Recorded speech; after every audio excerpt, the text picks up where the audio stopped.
हरे कृष्ण माता जी से प्रभु जी दंडवत प्रणाम। हरे कृष्ण माता जी। हरे कृष्ण माता जी दंडवत प्रणामम। हरे हरे कृष्ण कृष्ण माता जी दंडवत प्रणामम। दंडवत प्रणाम प्रभु जी। हरे कृष्ण दंडवत प्रणाम माता जी। हरे कृष्ण दंडवत प्रणाम। Thank you so much for joining today session. Hare Krishna माता जी दंडवत प्रणाम। दंडवत प्रणाम प्रभु जी। हरे कृष्ण माता जी। हरे कृष्ण दंडवत प्रणाम। అది వీడియో అండ్ ఆడియో రెండు క్లియర్ గానే ఉన్నాయండి? క్లియర్ గానే ఉన్నాయి. క్లియర్ గానే ఉంది మేడం.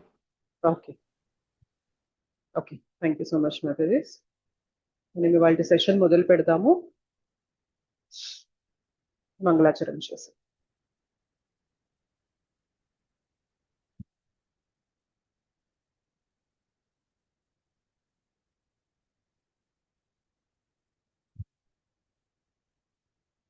ఓం అజ్ఞానతిమిరాంధస్య జ్ఞానాంజనశలాకయా చక్షురున్మీలితం येन తస్మై శ్రీ గురవే నమః. శ్రీచైతన్యమనోభీష్టం స్థాపితం येन భూతలే స్వయం రూపః కదా మహ్యం దదాతి స్వపదాంతికం. వందేహం శ్రీగురోః శ్రీయుతాపదకమలం శ్రీగురోన్ వైష్ణవాంశ్చ శ్రీరూపం సాగ్రజాతం సహగణ రఘునాథాన్వితం తం సజీవం साद्वैतं सावधूतं परिजना सहितं कृष्ण चैतन्य देवं श्रीराधा कृष्णपादान् सहगणा ललिता श्रीविशाखान्वितांश्च। नमो विष्णुपादाय कृष्णप्रेष्ठाय भूतले श्रीमते भक्तिवेदान्तस्वामिनिति नामिने।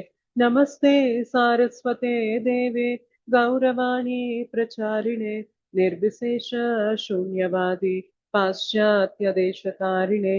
नमो महावदन्याय कृष्णप्रेम प्रदायते कृष्णाय कृष्णचैतन्य नाम्ने गौरत्विषे नमः। हे कृष्णा करुणा सिंधु दीनबंधो जगत्पते गोपेश गोपिका कांत राधा कांत नमोस्तुते।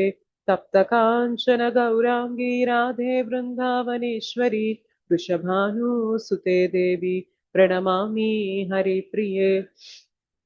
वाञ्छाकल्पतरुभ्यश्च कृपा सिन्धुभ्य एव च पतितानां पावनेभ्यो वैष्णवेभ्यो नमो नमः। जय श्री कृष्ण चैतन्य प्रभु नित्यानंद श्री अद्वैत गदाधर श्रीवासादि गौरभक्त वृंद। हरे कृष्णा कृष्ण कृष्णा हरे हरे हरे राम राम राम हरे हरे। मुखं करोति वाचालं पंगुं लङ्घयते गिरिं यत्कृपातमहं वन्दे श्रीगुरुं दीनतारिणं परमानन्दमाधवं श्रीचैतन्य ईश्वरम्।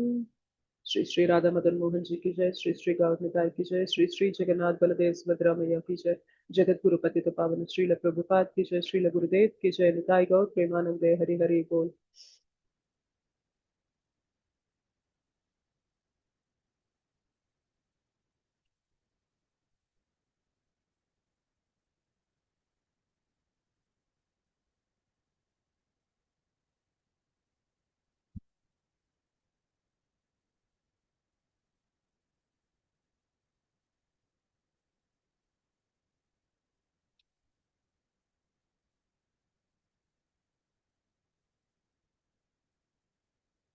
हरे कृष्ण माता जी सिंह प्लीज। हरे कृष्ण माता जी दंडवत प्रणाम माता जी। दंडवत प्रणाम माता जी। Thank you so much for joining today's session. Hare Krishna माता जी। हरे कृष्ण माता जी दंडवत प्रणाम। हरे कृष्ण दंडवत प्रणाम। నిన్నటి సెషన్ ఒకసారి మనం రివైజ్ చేసి వాళ్ళ సెషన్ స్టార్ట్ చేద్దాము. డైలీ యాజ్ యూజువల్ అలా మాతాజీ దండవత్ ప్రణామం. माताजी హరే కృష్ణ దండవత్ ప్రణామ్. సో నిన్న మనం డిస్కస్ చేసుకున్న చాప్టర్ పేరేంటి? డెడ్. చాప్టర్ పేరు, అధ్యాయం పేరు अक्षर परब्रह्म अक्षर ब्रह्म योग భగవత్ ప్రాప్తి అని కూడా అంటారు పేరు. ఓకే, అయితే దానికి ఇచ్చుకున్న సంక్షిప్త నామం పేరేంటి? Dead dead. కరెక్ట్. డి అంటే डाउट्स సందేహం.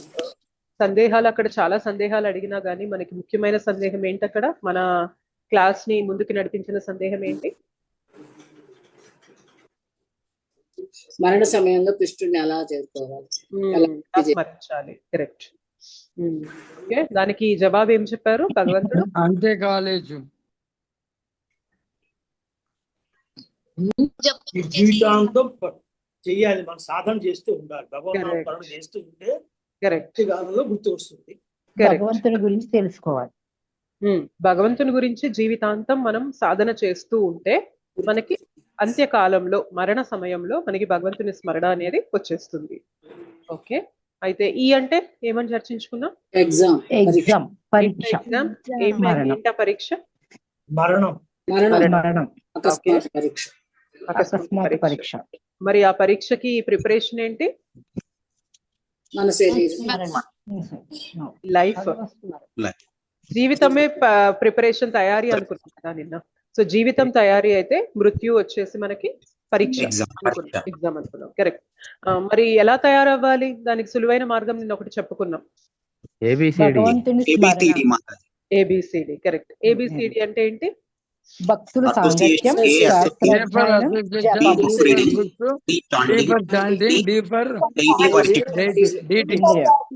DT worship or diet. Diet. E for education, F for food. ABCD, EF also. Okay, next A అంటే ఏమని చర్చించుకున్నాం? Association, సాంగత్యం. భక్తుల సాంగత్యం. నేను అంటుంది డిఈఏడి లో ఏ అంటే ఏమనుకున్నాం? భగవంతుణ్ణి పొందడం. కరెక్ట్.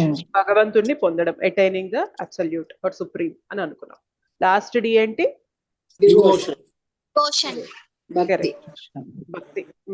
మరి భగవంతుడు ఎలా చెప్తున్నారు? భక్తులకి ఏదైనా ప్రత్యేక సమయంలోనే శరీరం త్యాగం చేస్తేనే వారు నన్ను చేరతారని ఏమన్నా ఉన్నాయా భక్తుల విషయంలో? ఎప్పుడైనా కానీ ఒకవేళ మరి మనం స్మరించుకోలేని స్థితిలోకి వెళ్ళిపోయి శరీరం అనేది వదిలిపెట్టాల్సి వస్తే ఎలా? మరి స్మరణ ఉండట్లేదు. స్మరణ కల్పిస్తాడు. Very nice. ఓకే, సో ఇవాళ చాప్టర్ లోకి వెళ్ళిపోదాము.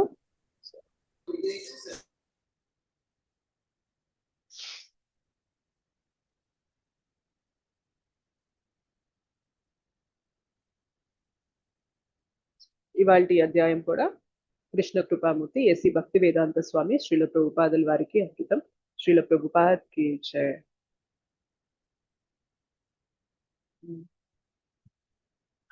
ఇవాల్టి అధ్యాయం పేరు రాజవిద్య రాజగుహ్య యోగం అంటారు.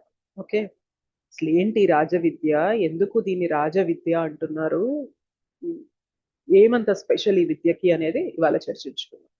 ఇవాల్టి అధ్యాయం యొక్క సంక్షిప్త నామం పేరు కింగ్. సో రాజవిద్య అని చెప్తున్నాం కదా, రాజు అంటే కింగ్ కదా. సో ఈ చాప్టర్ కి ఇచ్చుకున్న సంక్షిప్త నామం యాక్రోనిం పేరు కూడా కింగ్ అనమాట. KING. కే అంటే నాలెడ్జ్, జ్ఞానము.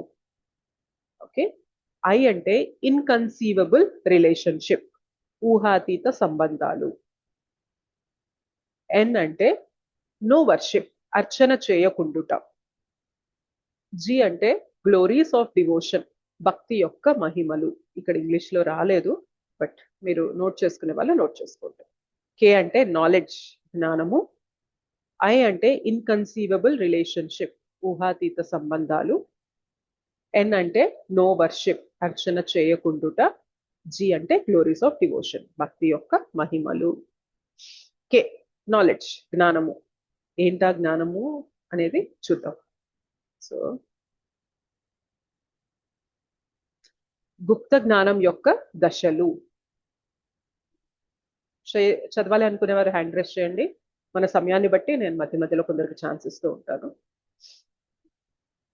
సరోజ మాతాజీ చదవండి.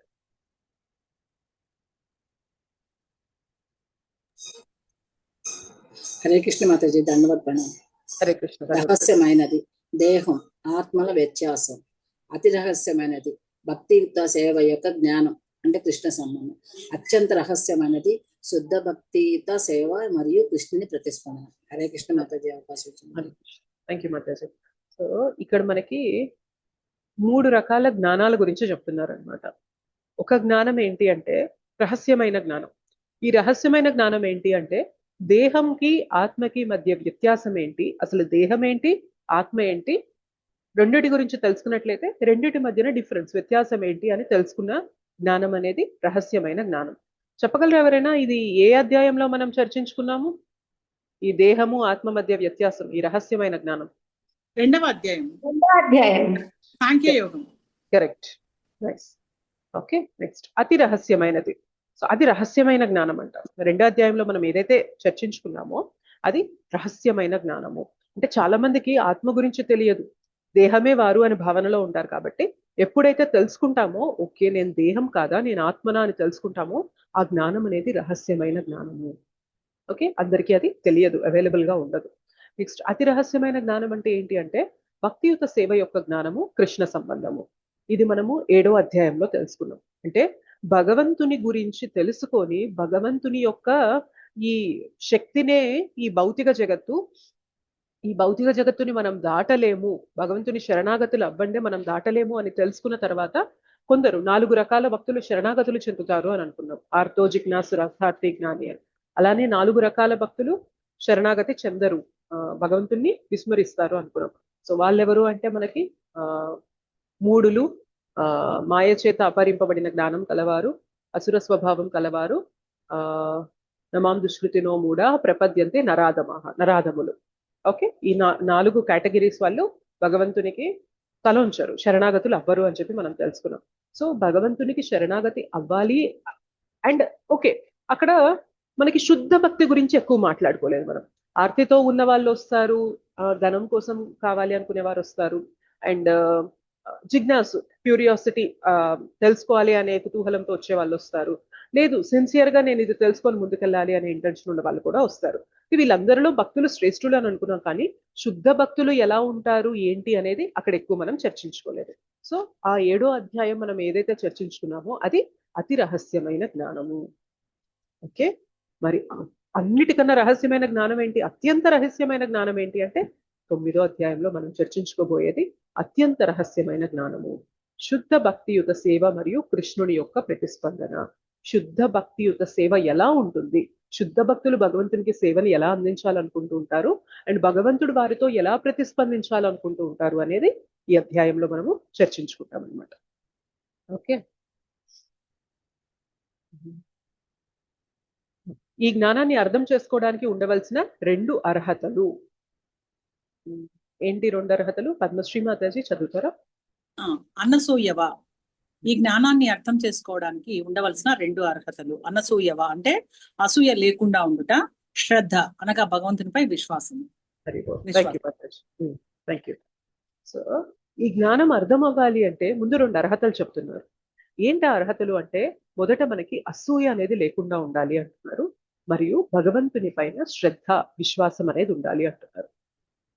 ఆలోచించండి, భగవంతుడు ఎంత చక్కగా అర్హతలు ఇచ్చారు అంటే మీరు ఇంత చదువుకుంటేనే ఈ జ్ఞానాన్ని అర్థం చేసుకుంటారు అని చెప్పడం లేదు. అంటే మీరు స్కాలర్ అయ్యుంటేనే ఈ జ్ఞానాన్ని అర్థం చేసుకుంటారని చెప్పట్లా, పండితులు అవ్వాల్సిన అవసరంలా.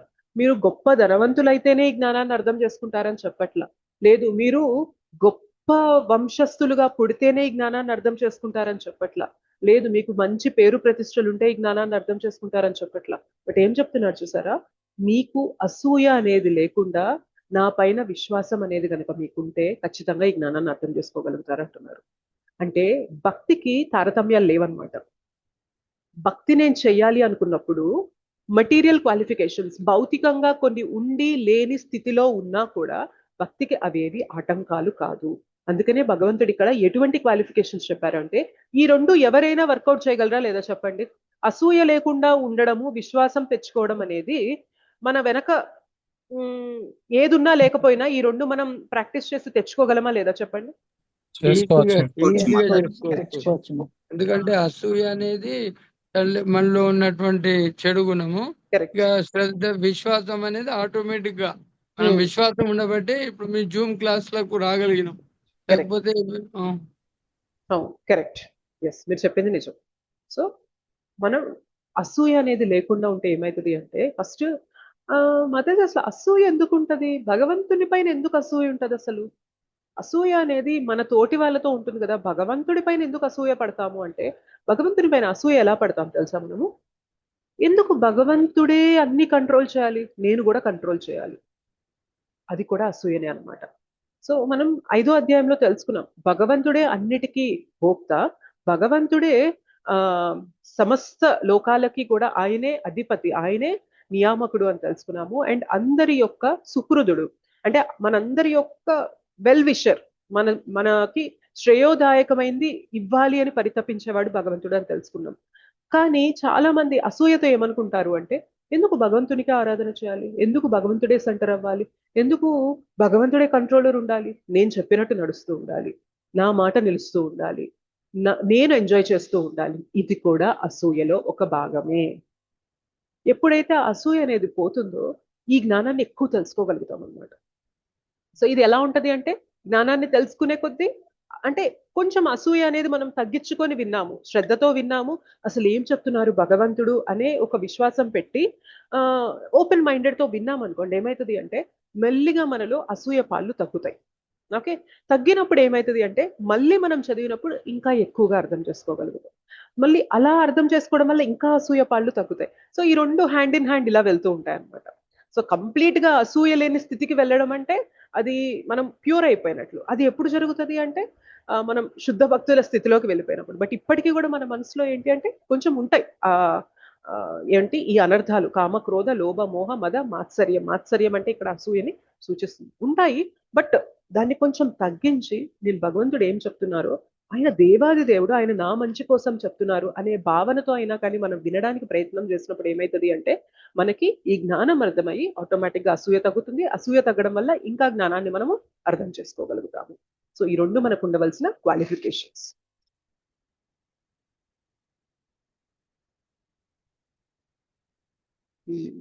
రాజ విద్య, గుప్త జ్ఞాన లక్షణాలు. ఈ గుప్త జ్ఞానం యొక్క లక్షణాలు ఏంటి తెలుసుకుందాం. రాజ విద్య, ఈ జ్ఞానం అనేది రాజు వంటి జ్ఞానము, రాజగుహ్యం, అత్యంత గుహ్యమైనది, రహస్యాలన్నింటిలో రహస్యమైనది. ఎందుకు ఇంత స్పెషల్ గా చెప్తున్నారు? రాజ విద్య అంటున్నారు, రహస్యాలన్నింటిలో కల్లా గొప్ప రహస్యమైందని ఎందుకు చెప్తున్నారు ఇలా అంటే, మనకి ఏ విద్య అయినా కానీ భౌతికంగా తీసుకుంటే మనకి ఏదైనా ఒక ఉద్యోగమో బ్రతుకు తరువో సంపాదించుకోవడానికి మనకి ఉపయోగపడే విద్యనే ఉంటుంది. అంటే ఆ విద్య వల్ల మనము ఇక్కడ ప్రశాంతంగా, అంటే ప్రశాంతంగా అని కూడా చెప్పడానికి లేదు, ఇక్కడ మనం ధనార్జన చేసుకొని బ్రతకడానికి కావాల్సిన జ్ఞానం అనేది భౌతిక విద్య మనకి ఇస్తుంది. కానీ ఈ ఆధ్యాత్మిక విద్య భగవంతుని గురించి, శుద్ధ భక్తి గురించి తెలుసుకునే విద్య ఏం చేస్తుంది తెలుసా? మనల్ని జన్మ మృత్యు జరా వ్యాధి చక్రం నుండి తీసుకువెళ్తుంది బయటికి. ఈ జ్ఞానం తీసుకుంటేనే కదా, ఆ జ్ఞానం తీసుకున్నప్పుడే, విన్నప్పుడే, నిన్న క్లాస్లో కూడా మనం తెలుసుకున్నాం, మొన్న క్లాస్లో హియరింగ్ గురించి, శ్రవణం గురించి తెలుసుకున్నాం. సో విని ఆ జ్ఞానాన్ని తీసుకుంటున్నప్పుడే మనం ప్రాక్టీస్ చేయడం మొదలు పెడతాం భక్తిని. సో ప్రాక్టీస్ చేసినప్పుడు ఏమవుతుంది అంటే ఆ జ్ఞానం అనేది మనం ఆచరణలో విజ్ఞానంగా మారినప్పుడు, జ్ఞానం అంటే ఇన్ఫర్మేషన్ తీసుకోవడం, థియరిటికల్ నాలెడ్జ్, ఆ జ్ఞానాన్ని ఆచరణలోకి పెట్టడం అంటే భక్తి సాధన చేయడం మనం.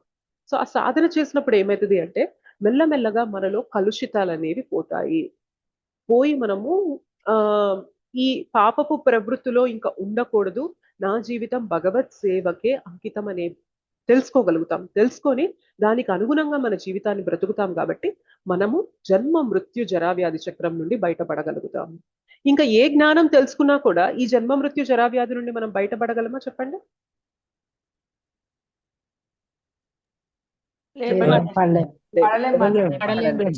సో మిగిలిన జ్ఞానం అంతా కూడా మనకి ఇక్కడ బ్రతుకు తెరుకు వరకు మనకి ఉపయోగపడుతుంది. అది తక్కువ అని చెప్పడం లేదు, బట్ ఇది అన్నిటికన్నా కూడా ది బెస్ట్ జ్ఞానం అనమాట. మనకి అన్ని ప్రాబ్లమ్స్ కి కూడా ఫుల్ స్టాప్ పెట్టగలిగే జ్ఞానం ఈ జ్ఞానం. కాబట్టి ఈ జ్ఞానాన్ని రాజ విద్య, అన్నిట్లో కల్లా రహస్యమైన జ్ఞానం అని చెప్తున్నారు. ఇంతకుముందే అనుకున్నాం కదా, భగవద్గీత, మీకు ఈ మాట నేను చెప్పానో లేదో తెలియదు, భగవద్గీతని ఓపెన్ సీక్రెట్ అంటారు. ఓపెన్ సీక్రెట్ అంటారు. సీక్రెట్ అంటేనే దాచి ఉంచేది, రహస్యంగా ఉంచేది. కానీ భగవద్గీత అనేది అందరికీ అవైలబులే. సో ఎవరైనా భగవద్గీతను కొనుక్కోవచ్చా లేదా చెప్పండి?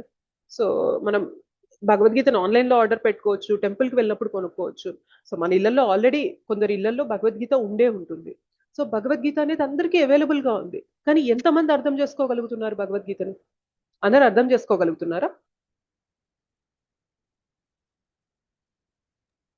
చెప్పండి. కొంతమంది మాత్రమే లేదు అర్థం మాతాజీ. చేసుకోగలరు. లేదు ఈ మాతాజీ. భగవంతుని అర్థం ప్రాప్తి ఎవరికి చేసుకోండి. ఉందో వాళ్ళకు మాత్రమే దక్కుతుంది. కరెక్ట్, ఓన్లీ శ్లోకాలు చదువుతారు. కరెక్ట్. ఓన్లీ శ్లోకాల వరకు చదివే వాళ్ళు చదవచ్చు.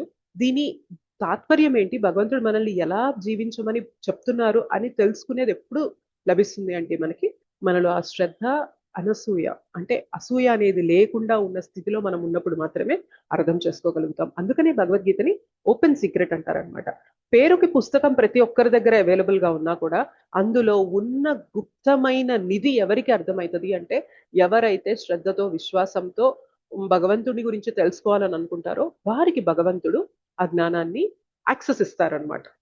సో ఎలా ఉంటదంటే బుక్ ఉంటది, జ్ఞానం అంతా లాక్ చేసేసి ఉంటది అనమాట. ఇప్పుడు మనం ఒక నిధి దగ్గరికి వెళ్ళాము, నిధికి తలుపు ఉంటది, ఆ తలుపుకి తాళం వేసేసింది. తాళం అనేది మన కీ అనేది మనకి లేదు. సో మనం ఎంతసేపు బయటనే చూస్తున్నాం కానీ లోపల నిజంగా నిధి ఏంటి అనేది ఎప్పుడు మనకి తెలుస్తుంది అంటే మనకి ఆ తాళం అనేది దొరికి, ఆ తాళం పెట్టి కీస్ అనేవి దొరికి ఓపెన్ చేసినప్పుడే మనం లోపల నిధికి ఎంటర్ అవ్వగలుగుతాం కదా. సో అలానే భగవద్గీతకి కూడా మనకు ఉండాల్సింది ఏంటి అంటే ఆదో శ్రద్ధ, అసూయ అనేది లేకుండా ఉంటే ఏమవుతుంది అంటే భగవంతుడు మెల్లమెల్లగా తను చెప్పిన జ్ఞానానికి మనకి యాక్సెస్ ఇస్తారనమాట. ఓకే, నువ్వు నా గురించి తెలుసుకోవాలనుకుంటున్నావు కదా, తెలుసుకో. మనం అందుకనే తెలుసా మీకు, భగవద్గీత ఎన్నిసార్లు చదివితే ఒక్కొక్క కొత్త విషయం, ఒక కొత్త కోణంలో మనం భగవద్గీతను అర్థం చేసుకుంటూ ఉంటాం అనమాట. భగవద్గీతను ఒకసారి చదివేసి నాకు అర్థమైపోయింది అని చెప్పే పుస్తకం కాదు భగవద్గీత.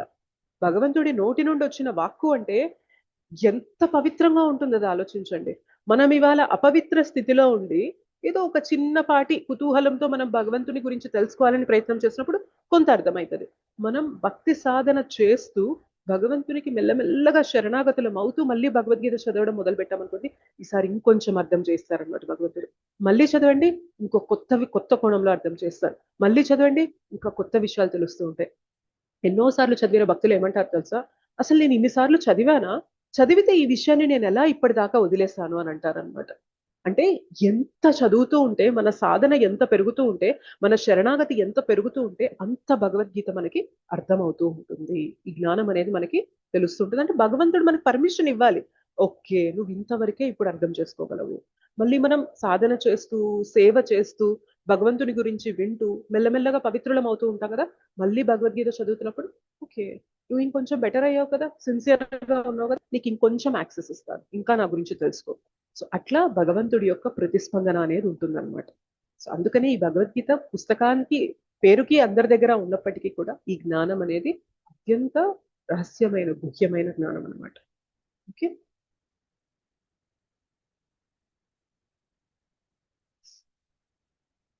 పవిత్రము, శుద్ధ జ్ఞానము, శ్రేష్ఠ జ్ఞానము. ఇందాక అనుకున్నాం కదా, చాలా పవిత్రమైంది, సాక్షాత్తు భగవంతుని ముఖార విందం నుండి వెలువడిన జ్ఞానం కాబట్టి అత్యంత పవిత్రమైన జ్ఞానం అన్నమాట. ఏమంటారు అంటే భగవంతుని పాదాల నుండి వచ్చిన గంగ ఒకటైతే గంగ ముఖార విందం, భగవంతుని ముఖం నుండి అక్కడి నుండి ఉద్భవించిన గంగ ఈ భగవద్గీత అంటారనమాట. ఎలా అయితే ఆ గంగా నది మనల్ని భగవంతుని పాదాల దగ్గరికి చేరుస్తుందో భగవద్గీత మనల్ని భగవంతుని యొక్క ఆ చిరు మందహాసం, ఆ ముఖార విందం దగ్గరికి మనల్ని చేరుస్తుంది అంటారనమాట. సో అంత గొప్పది భగవద్గీత. ఓకే, ఈ జ్ఞానం అనేది అంత గొప్పది. ఓకే, శుద్ధ జ్ఞానము, శ్రేష్టమైన జ్ఞానము, దివ్యమైనది, ధర్మం యొక్క పరిపూర్ణత. ప్రత్యక్షావగమం ధర్మం అంటారు. ఇది ధర్మం యొక్క పరిపూర్ణతని తెలుపుతుంది. ధర్మం యొక్క పరిపూర్ణత అంటే ఏంటి అంటే ఇంకొక శ్లోకం ఉంటుంది. ఏంటి అంటే ఆహార నిద్ర భయమైథునం చ సామాన్యమేతత్ పశుభిర్నరాణాం ధర్మో హి తేషాం అధికో విశేషో ధర్మేణ హీన పశుభిః సమానః. అంటే మానవులు, జంతువులు అందరూ కూడా ఆహార నిద్ర భయమైథునం అనేది కామన్ గా చేస్తూ ఉన్నారు. కానీ మానవుడికి వచ్చేసరికి ఒక గొప్ప లక్షణం, ఒక గొప్ప సదుపాయం ఏంటి అంటే మానవుని జన్మలో మనకి ఆధ్యాత్మికత గురించి తెలుసుకునే వెసులుబాటు, సౌకర్యం అనేది కల్పించారనమాట భగవంతుడు. సో ఒకవేళ మనం మన జీవితంలో ఉన్న ఆ వెసులుబాటుని పక్కన పెట్టేసి మన జీవిత గమ్యాన్ని పక్కన పెట్టేస్తే ఇంకా మనం కూడా ఒక జంతు జీవనాన్నే గడుపుతున్నట్లు. ఓకే. సో మానవులకి జంతువులకి ఆహార నిద్ర భయం మైథునం అనేది కామన్ గా ఉంటాయి. అయితే మానవుడికి ఉన్న ఇంకో రెస్పాన్సిబిలిటీ ధర్మం ఏంటి అంటే భగవంతుని భక్తి చేయడము, భగవద్ జ్ఞానం తెలుసుకోవడము. సో స్పిరిచువల్ లైఫ్ అంటే ఏంటి, ఆధ్యాత్మికత అంటే ఏంటి అని తెలుసుకోవడమే మానవుని యొక్క ధర్మం. ఆ ధర్మాన్ని పక్కన పెట్టి జీవిస్తున్నామంటే మనము పశువులు ఇద్దరు కూడా సమాన స్థితిలో జీవిస్తున్నాయి అని చెప్పి ఈ శ్లోకం చెప్తుంది అనమాట. So human life major purpose ఏంటి అంటే టు ఇంక్వైర్, మనం తెలుసుకోవాలన్నమాట. ప్రశ్నలు వేసి తెలుసుకోవాలి. అసలు నేను ఎందుకు ఇక్కడ ఉన్నాను, నాకు ఎందుకు రోగాలు వస్తున్నాయి, నేను ఎందుకు వృద్ధాప్యం వస్తుంది, నేను ఎప్పుడు యవ్వనంలో ఉండాలని నాకు కోరిక ఉంటుంది, ఎందుకు ఉండలేకపోతున్నాను, ఎందుకు నా ఒంట్లో శరీరం అనేది సన్నగిల్లుతుంది కానీ మనస్సులో కోరికలు మాత్రం తగ్గడం లేదు. సో ఇవన్నీ క్వశ్చన్స్ వేయాలి. క్వశ్చన్స్ వేసినప్పుడే వీటన్నిటి ఆన్సర్ ఆధ్యాత్మికత దగ్గరికి వస్తుంది. మనం ఇంత గొప్ప అవకాశం దొరికాక కూడా కేవలం ఇంత బుద్ధిని ఆహారం దగ్గర, నిద్ర దగ్గర, భయం మనల్ని మనం రక్షించుకునే దగ్గర, మైథునం దగ్గరే దీన్ని మనం ఆపేస్తుంటే ఇంకా ఒక మనిషికి ఒక జంతువుకి తేడా లేదు అని చెప్తారు. జస్ట్ కొంచెం సొఫిస్టికేటెడ్ గా బ్రతుకుతున్నాం. అవి వీధిలో ఏదంటే అది తింటూ ఎలా అంటే అలా బ్రతుకుతూ ఉంటాయి. మనం కొంచెం ఆర్గనైజ్డ్ గా బ్రతుకుతున్నాం. అంతకుమించి ఇంకేం లేదు తేడా అంటారనమాట. సో పురాణాలు నొక్కి చెప్తున్నాయి మానవ జన్మ దొరికింది మన ధర్మం ఏంటో తెలుసుకోవడానికి. మనం ఈ క్వశ్చన్స్ అన్ని అడిగి ఆధ్యాత్మికత గురించి ఇంక్వైర్ చేయడానికి మానవ జన్మ అనేది దొరికింది. ఓకే, అది మనకి చెప్తుంది. ప్రత్యక్షావగమం ధర్మ్యం అని చెప్తున్నారు అనమాట. ఇంకా సుసుఖం, చాలా ఉల్లాసంగా చేసేది. అదేంటి మాతాజీ భక్తి అంటున్నారు, చాలా ఉల్లాసంగా చేసేది అంటున్నారు, రెండిటికి నాకు అర్థం కావట్లేదే అని అనిపించవచ్చు మీకు. ఎవరికైనా పాటలు పాడడం అంటే కష్టంగా ఉంటుందా? లేదు మాతాజీ. ఓకే, ఎవరైనా మంచి మ్యూజిక్ తో మీకు కీర్తన అనేది చేస్తూ ఉంటాము, మీకు నచ్చినట్లుగా మీరు నృత్యం చేయండి భగవంతుని ప్రీతి కోసం అంటే కష్టంగా ఉంటుందా మనకి? లేదు ఇష్టంగా చేస్తారు. మీరు హ్యాపీగా కూర్చొని మేము కీర్తన పాడుతూ ఉంటే ఆ కీర్తనని మీరు ఆస్వాదిస్తూ మీరు చప్పట్లతో ఇట్లా క్లాప్స్ కొడుతూ రెండు చేతుల్ని జోడించి క్లాప్స్ కొడుతూ మీరు తన్మయత్వంలో కీర్తనలో మునిగిపోండి అంటే కష్టంగా ఉంటుందా మనకి? డిఫరెంట్. భగవంతుని చక్కగా డెకరేట్ చేస్తాము, మీరు హ్యాపీగా అంత సుందరమైన మనోహరమైన రూపాన్ని మీరు దర్శిస్తూ ఉండండి అంటే మనకు కష్టంగా ఉంటుందా?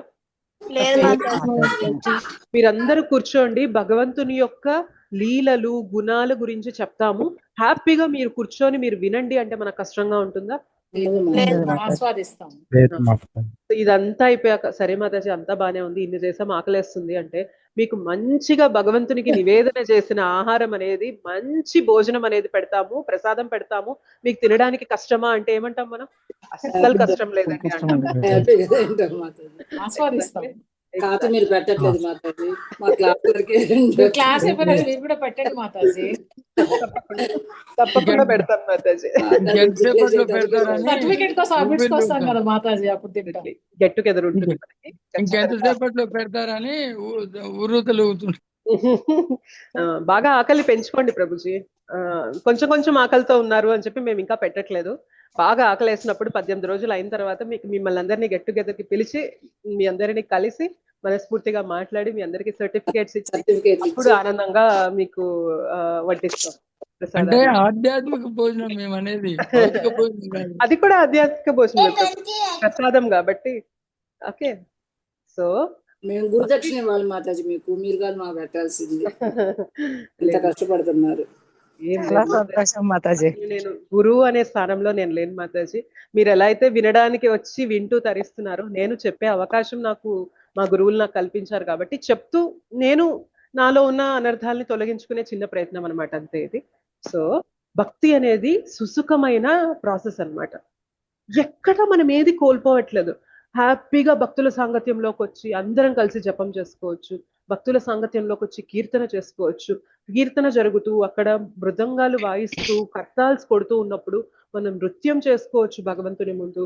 హ్యాపీగా కడుపు నిండా భగవంతుని ప్రసాదం తీసుకోవచ్చు. మనం ఎక్కడ కష్టం ఉంది అసలు భక్తిలో?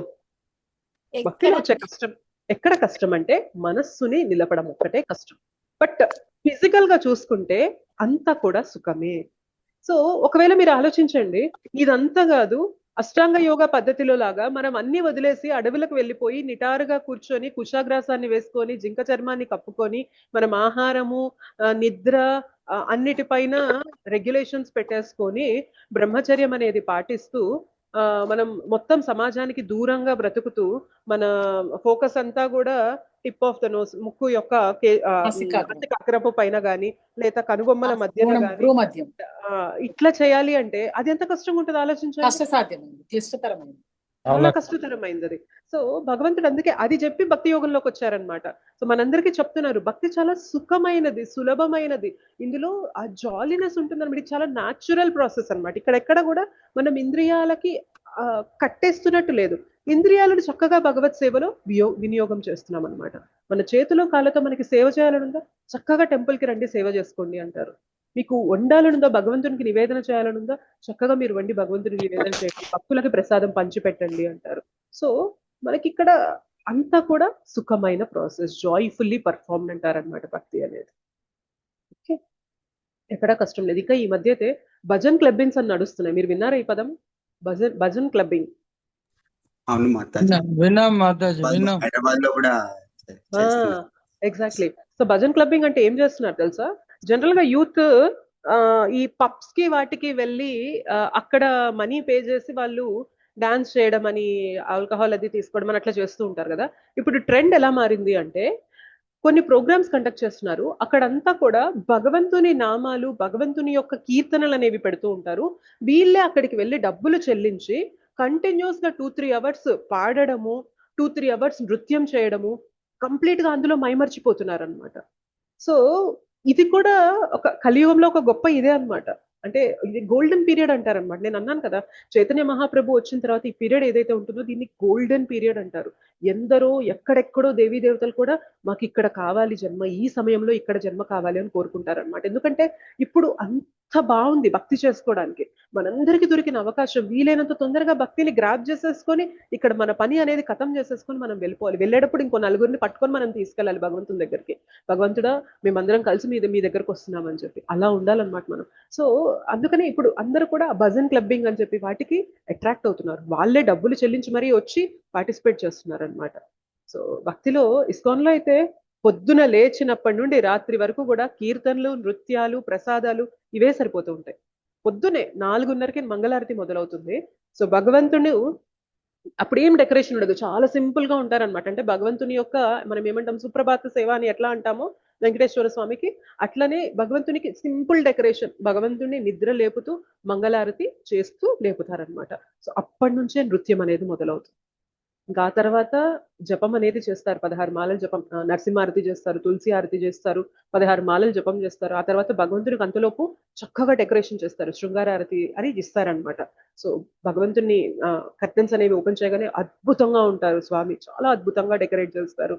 శృంగారారతి అని చేస్తారు. ఆ తర్వాత గురువుకి పూజ చేస్తారు, గురు పూజ చేస్తారు. ఆ తర్వాత శ్రీమద్ భాగవతం క్లాస్ వింటారు. ఆ తర్వాత చక్కగా ప్రసాదం తీసుకొని ఎవరి సేవలు వాళ్ళు ముందుకు వెళ్తూ ఉంటారు అనమాట. సో చాలా సుఖకరమైన ప్రాసెస్ అన్నమాట ఇది. సో మనం ఏవి కోల్పోవడం లేదు భక్తిలోకి వచ్చాక. చాలాసార్లు మనకు అనిపిస్తుంది, అమ్మో నేను ఇదంతా నా జీవితాన్ని అంతా వదిలేసి రావాలా, నా జీవితంలో ఏం హ్యాపీనెస్ ఉంటుందా అని. బట్ ఒక్కసారి వచ్చాక అర్థమవుతుంది, యాక్చువల్గా హ్యాపీనెస్ లేని చోట హ్యాపీనెస్ ఉందని భ్రమలో ఇప్పటిదాకా బ్రతికాం, కానీ నిజమైన హ్యాపీనెస్ అంటే ఇది కదా. కళ్ళు మూసుకొని భగవంతుని నామాన్ని వింటూ చప్పట్లు కొడుతూ కొంచెం సేపు అందులో మైమర్చిపోయామనుకోండి, కళ్ళ వెంట నీళ్ళు వచ్చేస్తాయి. ఎందుకంటే ఎప్పుడైతే ఒక విషయం మన ఆత్మని తాకుతుందో ఆ తాకినది కళ్ళ వెంట నీటిగా వస్తుంది అనమాట. ఆనందం తట్టుకోలేక మనకు అలాంటి ఫీలింగ్ అనేది కలుగుతుంది. మనం ఎంత ఎంజాయ్ చేస్తే, ఎంత భౌతికంగా మనం లగ్జరీస్ పొందాలి అని చూసినా కానీ అంత తృప్తి పొందగలుగుతామా చెప్పండి? చెప్పండి.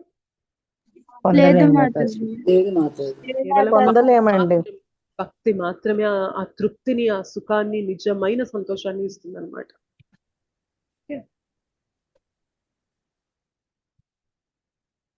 ఇంకేమంటున్నారు అంటే అవ్యయమైనది, ఇది నశింపనిది, ఎల్లప్పుడూ ఉండే ఈ జ్ఞానం గొప్పదైన ఈ రాజవిద్య అని చెప్తున్నారు. నెక్స్ట్ కే అయింది ఇప్పుడు. సో నాలెడ్జ్ గురించి తెలుసుకున్నాము. ఇప్పుడు ఊహాతీత సంబంధం గురించి తెలుసుకున్నాము. మయా తతమిదం సర్వం జగదవ్యక్తమూర్తినా మత్స్థాని సర్వభూతాని న చాహం తేషవస్థితః. చెప్తారు రామలక్ష్మి మాతాజీ, అనువాదం చదువుతారు. జై శ్రీకృష్ణ మాతాజీ. హరే కృష్ణ మాతాజీ చదవండి. అవ్యక్త రూపంతో కూడిన నాచే ఈ సమస్త జగత్తు వ్యాప్తమై ఉన్నది. జీవులనియు నా యందు కలువు, కానీ నేను వాని యందు లేను ఓ పార్థ. థ్యాంక్ యూ మాతాజీ. ఇక్కడ ఏమంటున్నారంటే భగవంతుడు అవ్యక్త రూపంతో కూడిన నాచే ఈ సమస్త జగత్తు వ్యాప్తమై ఉన్నది, జీవులన్నీ నా యందు కలవు, కానీ నేను వాని యందు లేను ఓ పార్థ అని చెప్తున్నారు. భగవంతుడి యొక్క శక్తి ద్వారానే ఈ జగత్తు మొత్తం కూడా నడుపబడుతుంది. నిన్న మీకు చెప్పాను కదా, మనకి పైన లోకాలు, మధ్యలో లోకాలు, నిమ్న లోకాలు అని ఉంటాయి. ఇక్కడ బొమ్మ చూస్తున్నట్లయితే మీరు హయ్యర్ ప్లానెట్స్ అని రాశారు చూసారా. సత్యలోకం, బ్రహ్మదేవుడు ఉంటారు సత్యలోకంలో. తపలోకం, జనలోకం, మహర్లోకం, స్వర్గలోకం, భువర్లోకం, మనం ఉండేది ఇక్కడ భూర్లోకం, ఎర్త్ ప్లానెట్, మనందరం ఇక్కడ ఉంటాం. ఇంకా కింద అతల వితల సుతల తలాతల మహాతల రసాతల పాతాల లోకాలు. సో ఇవన్నీ కూడా భగవంతుని యొక్క శక్తి ద్వారానే నడుపబడుతున్నాయి. సో ఇక్కడ భగవంతుడు మనకి కనిపించడం లేదు, అవ్యక్త రూపంలో ఉన్నారు. అయినప్పటికీ కూడా ఈ సమస్త జగత్తు మొత్తం, ఈ బ్రహ్మాండంలో ప్రతి ఒక్క కదలిక కానీ, ప్రతి ఒక్కరు కూడా ఎవరి వల్ల నడుపబడుతున్నారు, ఎవరి వల్ల యాక్టివిటీస్ అనేవి చేయగలుగుతున్నారు, వాళ్ళ కార్యాలు అనేవి చేయగలుగుతున్నారు అంటే అది భగవంతుని యొక్క శక్తి ద్వారానే అన్ని నడుస్తున్నాయి ఇక్కడ. ఆయన కనిపించడం లేదు, ఆయన శక్తి ద్వారా అన్ని నడుస్తున్నాయి ఇక్కడ అని తెలుసుకోవాలి మనం ఇక్కడ. ఓకే, ఇంకా మయా అధ్యక్షేణ ప్రకృతి సూయతే సచరాచరం హేతునానేన కౌంతేయ జగద్ విపరివర్తతే. ఒక్కసారి ఇంకొక విషయం ఇక్కడ చెప్తాను మీకు. ఇక్కడ చూసారా హరే కృష్ణ మహామంత్రం కనిపిస్తుంది. హరే కృష్ణ కృష్ణ కృష్ణ హరే హరే. సో దీనిపైన ఇంకా బొమ్మ ఉంటుంది. ఇది జస్ట్ మీకు కొంచెం పిక్చరే ఇచ్చారు. భౌతిక జగత్తు ఇది పైకి ఎక్కడి దాకా కనెక్ట్ అవుతుంది అంటే ఆధ్యాత్మిక లోకం దాకా ఈ మంత్రం అనేది కనెక్ట్ చేస్తుంది. అంటే మనము ఈ బ్రహ్మాండంలో చిక్కుకుపోయిన మనము హరే కృష్ణ మహామంత్రాన్ని పట్టుకోవడం ద్వారా, దాన్ని పట్టుకుంటే ఏమవుతుంది అంటే ఆ మంత్రమే మనల్ని ఈ భౌతిక జగత్తు నుండి ఆధ్యాత్మిక జగత్తు దాకా కనెక్ట్ చేస్తుంది. సో ఇక్కడ నుండి అక్కడికి ఉన్న కనెక్షన్ ఏదన్నా ఉంది అంటే అది భగవంతుని యొక్క దివ్య నామమే, అది తప్ప ఇంకేం కనెక్షన్ లేదు. ఓకే, సో భగవన్ నామాన్ని ఎవరైతే పట్టుకుంటారో, నామం ఎలా చెప్తారు అంటే, ఒక గాలిపటం ఉందనుకోండి, గాలిపటాన్ని మనం కంట్రోల్ చేయాలి అంటే ఎలా కంట్రోల్ చేస్తాము?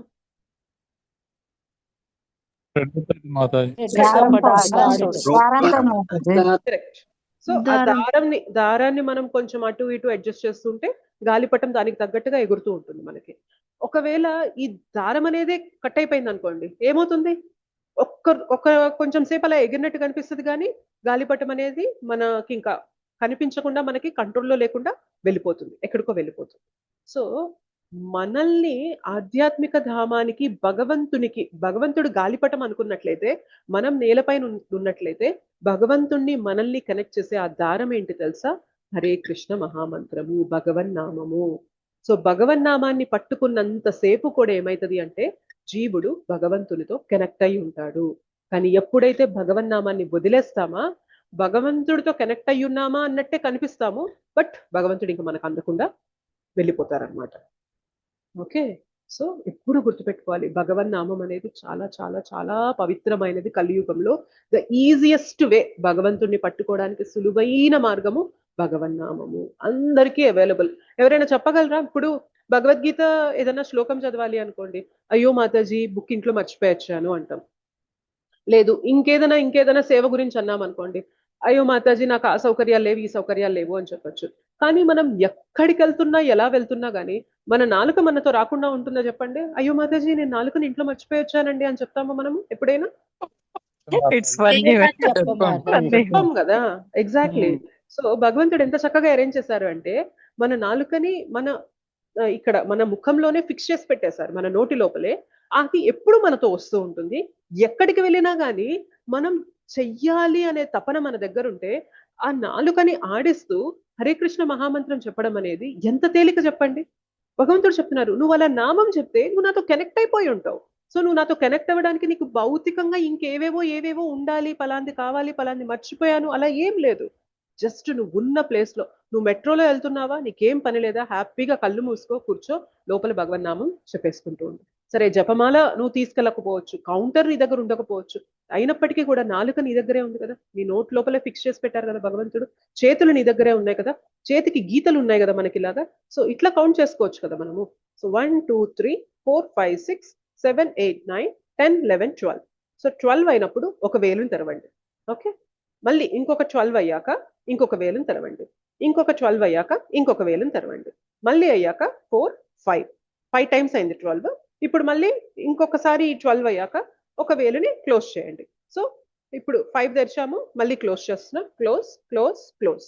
సో 5 + 4 ఎంత అయింది? 9. 12 9s are 108. సో జపమాల తీసుకువెళ్ళకపోయినా కూడా భగవన్నామాన్ని చెప్పాలి అనే కోరిక మన దగ్గర ఉంటే, నాలుక మన నోట్లో ఫిక్స్ చేయబడింది, మన చేతికి ఇలా గీతలు పెట్టి భగవంతుడు చెప్తున్నారనమాట, నువ్వు నా నామాన్ని జపించు, నువ్వు నాతో కనెక్ట్ అయ్యి ఉంటావు, నీకు ఇంకేమీ అక్కర్లేదు. అంత సులభతరం చేశారనమాట ఈ ప్రాసెస్ ని, భక్తిని. ఓకే, సో డెఫినెట్లీ ఏది లోపిస్తుంది మన దగ్గర అంటే చెయ్యాలి అనే కోరిక లోపిస్తుంది. కానీ భగవంతుడు చెయ్యాలి అనే కోరిక లేకపోతే భగవంతుడు మనల్ని ఫోర్స్ చెయ్యరు. ఎందుకంటే ఆయనకి చాలా ప్రేమ మన పైన. నీ ఇష్టం, నువ్వు నాతో కనెక్ట్ అవ్వాలి అనుకుంటే కనెక్ట్ అవ్వు, లేదు ఇంకా ఇక్కడే ఏదో సుఖం ఉందని భ్రమలో బ్రతుకుతాను, ఇంకా సుఖం వెనక వెతుకుతానంటావా, అది కూడా నీ ఇష్టం. బట్ నేనైతే చెప్పేశాను భగవద్గీతలో, ఈ ప్లేస్ ని దుఃఖాలయం అంటారు. సో దుఃఖాలయంలో దుఃఖాలే ఉంటాయి, సుఖాలు ఉండవు అని నేను డిక్లేర్ చేసి చెప్పేశాను. నేను సృష్టికర్తని. ఇప్పుడు నేను ఏదో నాకు తెలిసి తెలియక చెప్తున్నాను అనుకుంటున్నావేమో, కాదు కాదు కాదు, దీన్ని సృష్టించిందే నేను. నాకు తెలుసు, ఇన్ అండ్ అవుట్స్ మొత్తం తెలుసు అనమాట ఇక్కడ. సో నేను చెప్తున్నా, ఇక్కడ మొత్తం దుఃఖాలతోనే ఉంది. సో ఈ దుఃఖాల నుండి బయటపడాలి అంటే ఏం చేయాలో కూడా చెప్తున్నా. నువ్వు భక్తి చేయాలి. భక్తి చేయాలంటే కలియుగంలో ఈజీ ప్రాసెస్ ఏంటో కూడా చెప్తున్నా, నా నామాన్ని జపించడం. నామాన్ని జపించాలంటే నీకు ఫెసిలిటీస్ కూడా నేను ఇచ్చేసా. నీ నోట్లో నాలుక పెట్టా, నీ వేలిపైన గీతలు పెట్టా. ఇంకా జపిస్తావా జపించవా నీ ఇష్టం. భగవంతుడు మనకు వదిలేస్తున్నారనమాట చాయిస్. మరి జపిద్దామా వద్దా? జపిద్దాం. శ్వాస ఉన్నంత వరకు ధ్యాస జపం మీదనే ఉండాలి. Exactly, correct. చాలా మార్పు వస్తుందండి జపం చేసే కొద్దీ. సూక్ష్మంగా మనలో చేంజెస్ కనిపిస్తూ ఉంటాయి. ఒకప్పుడు చిన్న చిన్న విషయాలు మనల్ని అజిటేట్ చేసేసేవి, మనల్ని ఉద్రేకపరిచేవి, మెల్లమెల్లగా మనకి వాటిని తట్టుకుని నిలబడగలిగే శక్తి వస్తూ ఉంటుంది. సో చాలా మార్పులు అంటే చాలా మార్పులు వస్తూ ఉంటాయి. జపం చేయడం మొదలు పెట్టండి. అంటే కేవలం ఈ జపం అనేది భగవంతునితో మనకి కనెక్ట్ చేస్తుంది అనేది అల్టిమేట్. కానీ అక్కడ కనెక్ట్ అవ్వాలి అంటే ముందు మనం ప్యూర్ అవ్వాలి కదా. మనం మొత్తం కలుషితాలతో నిండిపోయి ఉన్నాం. ఆ ప్యూరిటీ అనేది మన సిన్సియారిటీని బట్టి ఆ ప్యూరిటీని మనం ఎక్స్పీరియన్స్ అవుతూ ఉండొచ్చు అనమాట. ఒకప్పుడు నేను ఇలా లేనే, నేను ఇలా మాట్లాడనే, నేను ఇలా బిహేవ్ చేయనే, ఎలా చేయగలుగుతున్నాను ఇవాళ, ఏ శక్తి వల్ల నేను ఇలా చేయగలుగుతున్నాను అంటే ప్యూర్లీ హరినామం తీసుకోవడం వల్లనే మనలో ఇన్ని మార్పులు వచ్చాయి అని చెప్పి చాలా మంది డివోటీస్ గుర్తిస్తారు. ఓకే, ఇంకేమంటున్నారో చూద్దాం.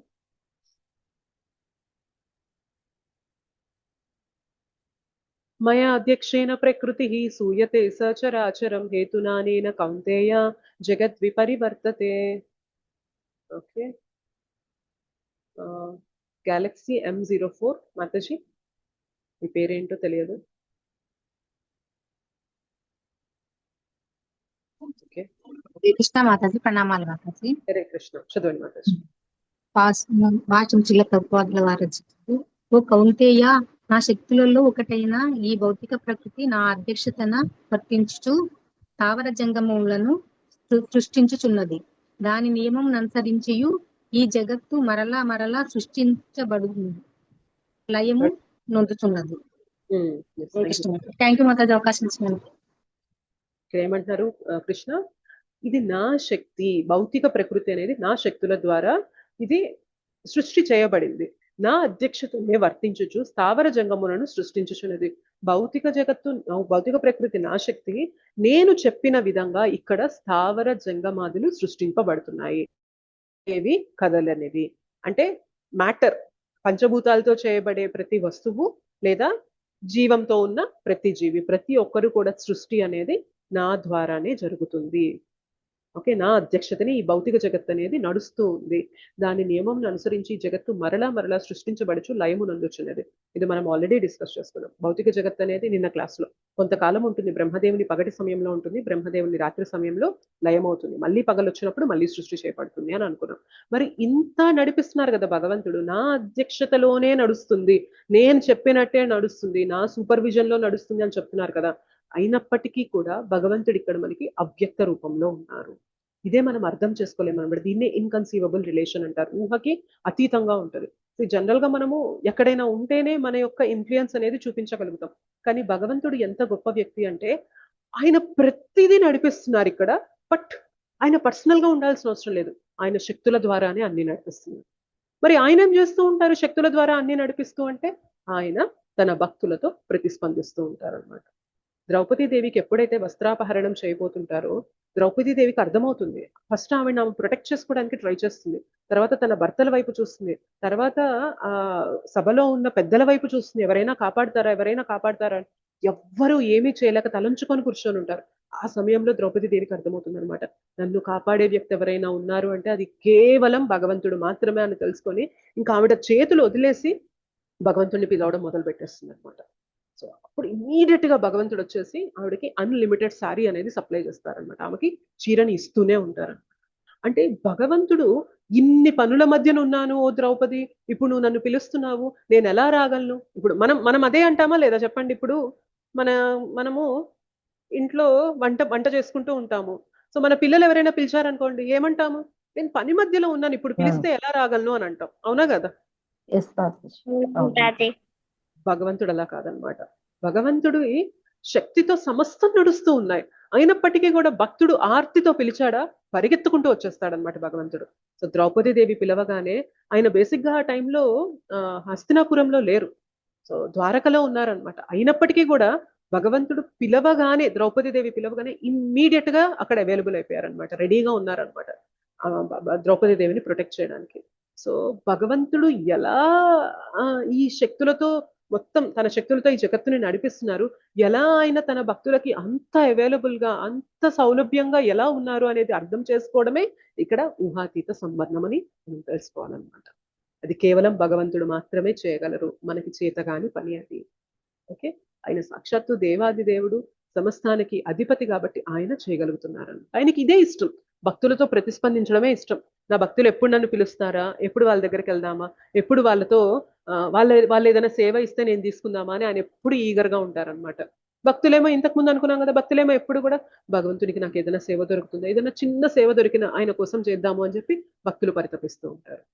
సో చాలా అద్భుతంగా ఉంటుంది అనమాట భక్తులకి భగవంతుడికి మధ్యన ఉన్న సంబంధం. కానీ ఇన్ని పనులు చేస్తున్నాను కదా, మీరు పిలిస్తే నేను రాలేను అనే స్థితిలో భగవంతుడు ఉండరు.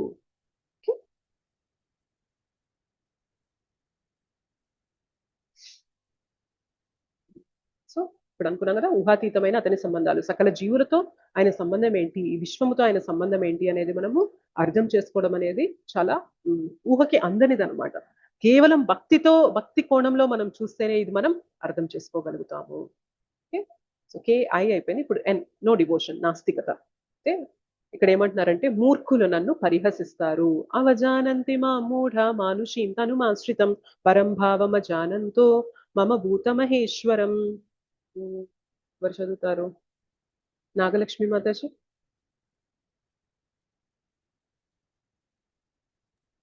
హరే కృష్ణ మాతాజీ, దండవత్ ప్రణామం. సర్వమునకును పరమ ప్రభువైన నా దివ్యత్వమును నెరుగక నేను మానవ రూపమున అవతరించినప్పుడు మూఢులు నన్ను అపహాస్యము చేయుదురు. హరే కృష్ణ. హరే కృష్ణ. భగవంతుణ్ణి కూడా ఒక సాదాసీదా వ్యక్తిగా భావించి భగవంతుణ్ణి కూడా అపహసించే వారు కూడా ఉన్నారు అని చెప్తున్నారు అనమాట. వారిని భగవంతుడు ఏమంటున్నారంటే మూర్ఖులు, మూఢులు అని చెప్తున్నారు. దీనికి ఎవరు ఎగ్జాంపుల్ అంటే దుర్యోధనుడు. సో ఎప్పుడైతే శాంతి సమావేశానికి వస్తారో కృష్ణ, వీళ్ళకి పాండవులకే ఇవ్వాల్సిన రాజ్యాన్ని వీళ్ళకి ఇవ్వకుండా దుర్యోధనుడు నేను ఇవ్వను అంటారు. అప్పుడు పాండవులందరూ కూడా కృష్ణుని శాంతి దూతగా పంపిస్తారనమాట. కృష్ణ, ఈ సమయంలో యుద్ధం ఎందుకు, యుద్ధం జరిగితే ఎంతో ప్రాణ నష్టం కలుగుతుంది, మాకొద్దు, ఎలాగోలాగా నువ్వు ఏదో ఒకటి చేసి దుర్యోధనుడిని కొంచెం ఒప్పించు అని అంటారనమాట. సో అందరూ కలిసి కృష్ణుని పంపిస్తారు. కృష్ణుడు అక్కడికి వస్తారు, వారి రాజ్యాన్ని వాళ్ళకి ఇచ్చేసేయండి, ఎందుకు ఇలా అనవసరంగా మీరు ఒకే కుటుంబంలో ఉన్నవారు ఇలా చేసుకుంటారు ఎందుకు, ఇప్పుడు యుద్ధానికి వెళ్తే ఎంత ప్రాణ నష్టం జరుగుతుంది, మీరే నష్టపోతారు, మీ కుటుంబంలో వారే నష్టపోతారు, మీ ప్రజలే నష్టపోతారు అని చెప్పి చాలా చెప్పి చూస్తారు. అయితే భగవంతుడు చెప్తారనమాట, సరే వాళ్ళకి రాజ్యాలు, వాళ్ళ రాజ్యాలు వాళ్ళు ఇవ్వకపోయినా 5 ఊర్లైనా ఇవ్వు అని అడుగుతారనమాట. మినిమం టు మినిమం వాళ్ళు క్షత్రియులు, వాళ్ళకి తెలిసిన ధర్మం ఏంటి అంటే పాలన చేసుకొని వాళ్ళు జీవన ఉపాధి చూసుకోవడమే వాళ్ళకి తెలిసింది. సో దాని కొరకైనా కానీ నువ్వు 5 ఊర్లు ఇవ్వు అని అడిగితే ఆయన ఇవ్వనంటారనమాట, ససేమిరా ఇవ్వనంటారు. సో భగవంతుడు ఏం చేస్తారంటే ఆ టైంలో చాలా కన్విన్సింగ్ గా మాట్లాడతారు, చాలా చెప్పి ఒక్కసారిగా విశ్వరూపాన్ని చూపిస్తారనమాట. సో విశ్వరూపాన్ని చూపించినప్పుడు ప్రతి ఒక్కరు, సభలో ఉన్న ప్రతి ఒక్కరు కూడా ఆశ్చర్యపోతారు, ఏంటి ఇంత గొప్ప రూపాన్ని ఎలా చూపిస్తున్నారు, కొంపదీసి ఏమన్నా భగవంతుడా దేవుడా అని అందరికీ డౌట్ వస్తూ ఉంటది అనమాట. వెంటనే దుర్యోధనుడు ఏమంటారు తెలుసా, వెళ్ళి కేశవని అరెస్ట్ చేయండి అని చెప్తారనమాట. అంటే కృష్ణని ముందు వెళ్ళి అరెస్ట్ చేయండి, ఏవో చిన్న చిన్న సిద్ధులు తెచ్చుకొని ఇక్కడ మన దగ్గరకు వచ్చి మ్యాజిక్స్ చేస్తూ ఉన్నారు, నేను కూడా సాధన చేస్తే ఇవన్నీ నేను ఇంతకన్నా గొప్పగా చేయగలను అని చెప్తాడనమాట. సో విశ్వరూపాన్ని చూసిన తర్వాత కూడా దుర్యోధనుడికి జ్ఞానోదయం కలగలేదు అంటే ఎంత మూర్ఖపు స్థితిలో ఉన్నారు అర్థం చేసుకోండి. భగవంతుడు దర్శనం ఇచ్చారు, నువ్వు అర్థం చేసుకో, నేను చెప్తున్నాను, నేను భగవంతుణ్ణి, ఇది ఎవరు కూడా నీకు దర్శనం ఇవ్వలేరు అంటున్నా కూడా భగవంతుడిని ఎలా చూస్తున్నారంటే నువ్వేవో కొంచెం సిద్ధులు తెచ్చుకొని ఇట్లా కొన్ని మ్యాజికల్ ఫీట్స్ చేస్తున్నావులే, ఇది నేను కూడా చేయగలుగుతాను, కొంచెం సాధన చేస్తే నాకు కూడా వచ్చేస్తుందిలే అని అనుకుంటారు అనమాట. సో ఎప్పుడు కూడా మూర్ఖులు భగవంతుణ్ణి నమ్మరు, విశ్వసించరనమాట. వాళ్ళు ఎప్పుడు కూడా భగవంతుని అపహాస్యం చేద్దామనే ఇదిలోనే ధోరణిలోనే ఉంటారు. ఎవరికి నష్టము, భగవంతునికి ఏమీ నష్టం లేదు, వాళ్ళే అధోగతి పాలు చెందుతూ ఉంటారు అట్లా. ఓకే,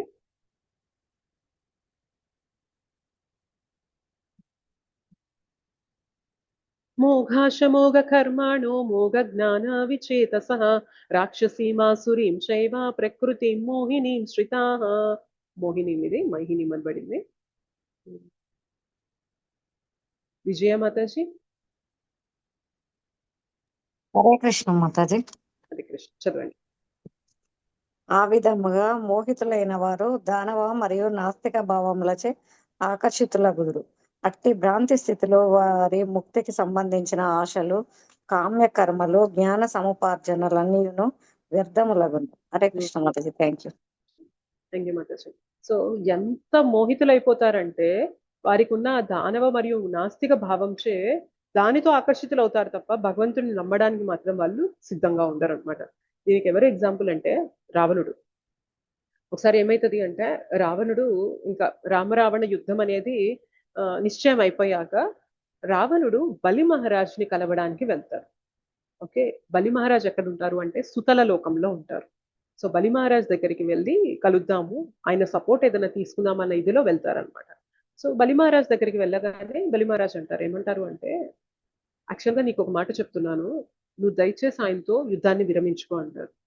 ఈ సలహాలు నాకు అందరూ చెప్తూనే ఉన్నారు, నేను భూలోకంలో అక్కడ పైన ఉన్నప్పుడే నాకు చెప్తూ ఉన్నారు, మీరు ఇక్కడికి వచ్చింది మీరేమన్నా నాకు సపోర్ట్ ఇస్తారని వచ్చాను, సలహా కోసం రాలేదు అంటారు అనమాట. సరే ఒక పని చేయి, ఇప్పుడు నువ్వు నేను ఏం చెప్పినా వినే ఇదిలో లేవు, కానీ అక్కడ దూరంగా ఒక పెద్ద కొండ కనిపిస్తుంది చూసావా, ఆ కొండంతా కూడా బంగారంతో చేయబడింది, నీకు బంగారం అంటే చాలా ఇష్టం కదా, ఇది సువర్ణ లంక కదా, నీకు చాలా ఇష్టం కదా బంగారం అంటే, వెళ్ళి అదేమన్నా పనికొస్తుందేమో తీసుకెళ్ళు నువ్వు అని చెప్తారనమాట. సో రావణుడు వెళ్తే అక్కడ పెద్ద కొండ కనిపిస్తుంది అనమాట, మొత్తం బంగారంతో ఉంది. సో దాన్ని ఎత్తడానికి ప్రయత్నం చేస్తూ ఉంటారు, ఇంత అంటే ఇంత కూడా కదల్చలేకపోతారు అనమాట. సో చాలా సేపటి తర్వాత మళ్ళీ బలి మహారాజ్ దగ్గరకు వస్తారనమాట ఆయన రావణుడు. సో అప్పుడు అడుగుతారు బలి మహారాజ్, ఏంటి అప్పుడే తీసుకెళ్లి లంకలో పెట్టేసి మళ్ళీ వచ్చేస్తావా ఇక్కడికి అంటే, ఏంటి తీసేది, దాన్ని నేను ఇంత కూడా కదిలించలేకపోయాను, నేను ఇంకా వెళ్ళి పెట్టి రావడం ఏం సంగతి అని చెప్పి అంటారనమాట. ఇప్పుడు విను, అది ఏంటో తెలుసా, హిరణ్యకశ్యపు యొక్క చెవి పోగు అది. అంటే హిరణ్యకశ్యపు ఇంతకు ముందు అవతారంలో హిరణ్యకశ్యపుని భగవంతుడు ఒక పురుగులాగా నలిపి పడేశారనమాట, బోర్లతో ఆయన చీల్చి పడేశారనమాట. So first surgery open surgery చేశారనమాట భగవంతుడు ఆయనకి అని చెప్తూ చిన్న చీమని నలిపినట్టు నలిపి పడేశారు హిరణ్యకశ్యపుని. ఆయన యొక్క చెవి పోగుని నువ్వు ఎత్తలేకపోతున్నావు, ఇవాళ నువ్వు ఆ భగవంతునితో వెళ్ళి పెట్టుకోవాలనుకుంటున్నావా, ఇప్పుడు ఆయన భార్యని ఆయనకి తీసుకెళ్లి అప్పగించి ఆయన క్షమాపణ అడుగు, నీకు అత్యంత మేలు జరుగుతుంది, ఇప్పటికైనా నా మాట విను అంటారు అనమాట. అయినప్పటికీ కూడా వినడం. నువ్వు చెవిపోగు ఎత్తలేని దాన్ని ఎత్తలేని స్థితిలోనే ఉన్నావే, దాన్ని ధరించిన ఆయన్ని భగవంతుడు ఆ రామచంద్రుడే ఇలా చీమని నలిపినట్టు నలిపడేశారే. నువ్వు ఇవాళ ఆ రాముడితో యుద్ధం చేస్తాను అని చెప్పి అనుకున్నావే, ఎంత మూర్ఖుడివి అని చెప్పినా కూడా వినడం లేదనమాట. అంత మోహితులైపోయి ఉంటారు అని చెప్తున్నారు. ఓకే, వినడు, రావణుడు వినడు, నేను యుద్ధం చేయాల్సిందే అని వెళ్ళిపోతాడు అనమాట. మహాత్మానస్తు మాం పార్థ దైవీం ప్రకృతిమాశ్రితాః భజంత్యనన్య మనసో జ్ఞాత్వా భూతాదిమవ్యయం. ఓ పార్థ, భ్రాంతచితులు కానటువంటి మహాత్ములు మాత్రము దైవీ ప్రకృతిని ఆశ్రయించి ఉందురు. వారు నన్ను ఆదియును అవ్యయుడను అగు దేవాది దేవునుగా నెరిగి ఉండుటచే నా భక్తియుక్త సేవలో సంపూర్ణముగా నిమగ్నులై ఉందురు. సో ఇక్కడ మనకి ఎవరి ఎగ్జాంపుల్ తీసుకోవచ్చు అంటే విభీషణుడి ఎగ్జాంపుల్ తీసుకోవచ్చు అనమాట. సో వాళ్ళు మాత్రం ఎప్పుడు దైవీ ప్రకృతినే ఆశ్రయించి ఉంటారు మహాత్ములు. చుట్టూ అసురులు ఉన్నారు. ఓకే, అటు రావణుడు, కుంభకర్ణుడు, మొత్తం అసురులతో నిండిపోయి ఉంది లంక అంతా కూడా. అయినప్పటికీ కూడా విభీషణుడికి మాత్రం రాముడంటే ఎనలేని ప్రేమ. ఆయనకి తెలుసు ఆయన సాక్షాత్తు దేవాది దేవుడు అని తెలుసు అనమాట. సో ఆయనకి ఎదిరించి వెళ్ళొద్దు అని చెప్పడానికి ఎంతో ప్రయత్నం చేశారనమాట రావణుడికి. బట్ రావణుడు వినలేదు సరికదా, విభీషణుడిని రాజ్యం నుండి బయటికి తరిమేస్తాడు అనమాట. సో ఆ టైంలో విభీషణుడు భగవంతుని శరణు కోరుతాడనమాట. సో వాళ్ళు ఎప్పుడూ కూడా భగవంతుని యొక్క దైవీ ప్రకృతిని ఆశ్రయించి ఉంటారు. వారు భగవంతుని యొక్క శరణాగతి పొందాలి, భగవంతునికి మేము దాసులుగా ఉండాలి అనే భావనలోనే ఉంటారు తప్ప ఎంతమంది ఎంత ప్రభావితం చేయాలని చూసినా కూడా దాని నుండి కదలరు. వారు మహాత్ములు అని చెప్తున్నారు. ఓకే, అర్థమవుతుందా? ఫాస్ట్ అవుతుందా క్లాస్?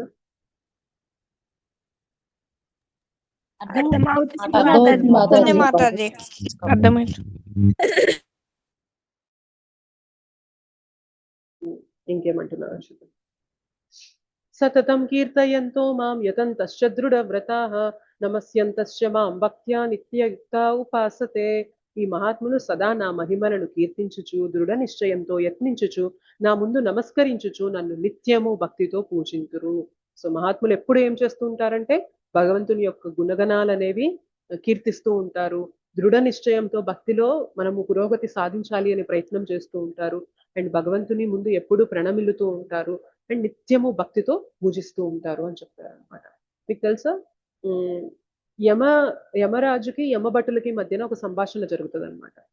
సో ఏంటి అంటే ఎవరిని యమలోకానికి తీసుకురావచ్చు అనే ఇదికి వచ్చినప్పుడు ఏం చెప్తారు తెలుసా, ఎవరైతే ఒక్కసారైనా నోటితో భగవన్ నామాన్ని చెప్పినా, ఎవరైతే ఒక్కసారైనా వాళ్ళ శిరస్సుని భగవంతుని పాదాల దగ్గర వంచి ప్రణమిల్లినా, ఎవరైతే ఒక్కసారైనా వాళ్ళ యొక్క శరీరంతో భగవత్ సేవ చేసినా, ఎవరైతే ఒక్కసారైనా కానీ భగవంతుని ప్రసాదం తీసుకున్నా, భగవంతుని గురించి విన్నా, అలాంటి వారి జోలికి పొరపాటున కూడా వెళ్ళొద్దు అని చెప్పి చెప్తారు యమరాజు యమభటులకి. అంత గొప్పది భక్తి అనేది.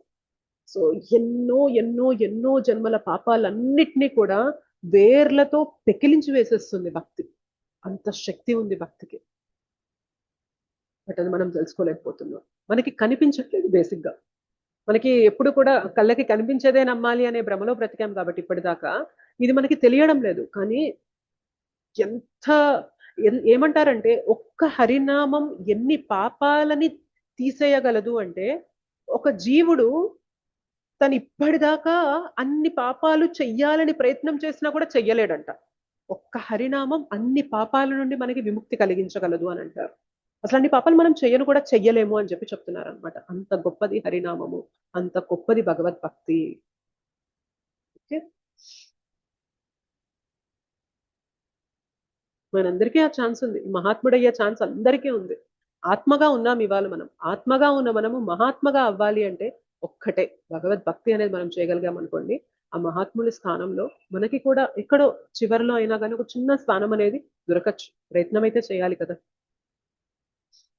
మహాత్ముని కార్యకలాపాలు ఎలా ఉంటాయి అంటే సతతం జపిస్తూ ఉంటారు, కీర్తన చేస్తూ ఉంటారు, దృఢవ్రత, దృఢమైన వాగ్దానంతో, విశ్వాసంతో సో భగవంతుడు నాకు సుఖం ఇవ్వని, దుఃఖం ఇవ్వని, కష్టం ఇవ్వని, నష్టం ఇవ్వని, లాభం ఇవ్వని, ఏదైనా ఇవ్వని, నేను మాత్రం భగవంతుణ్ణి వదలను, విడువను.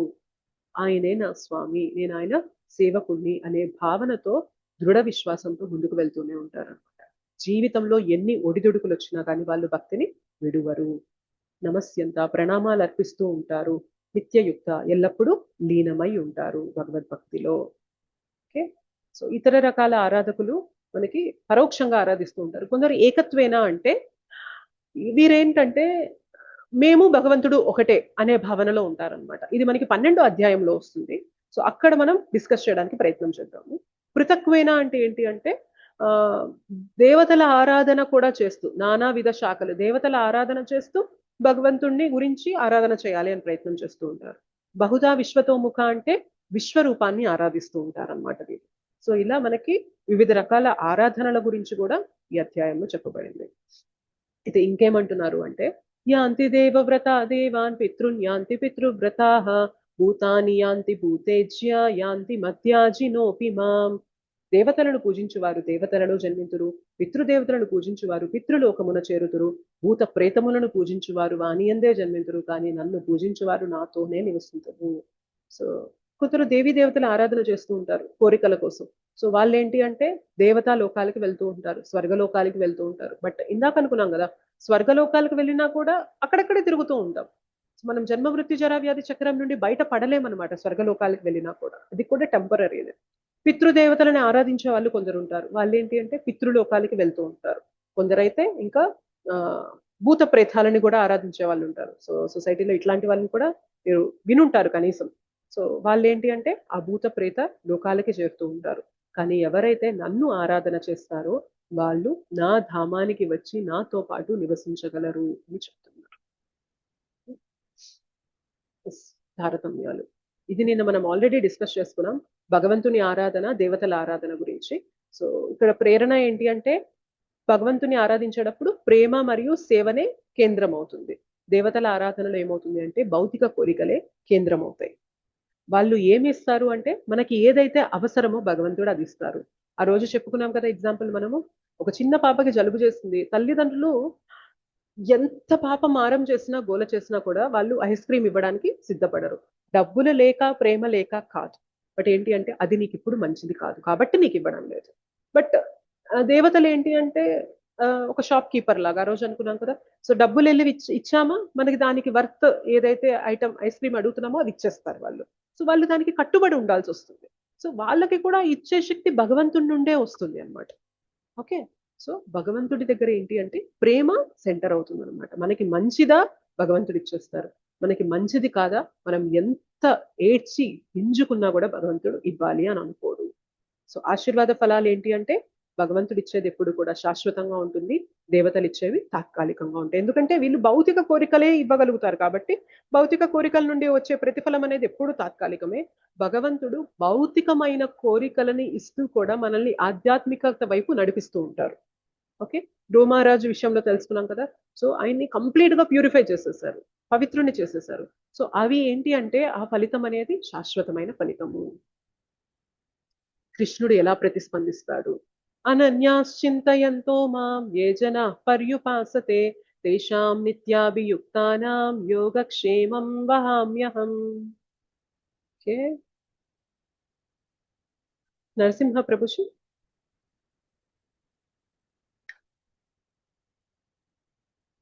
ఓకే, సుజాత మాతాజీ.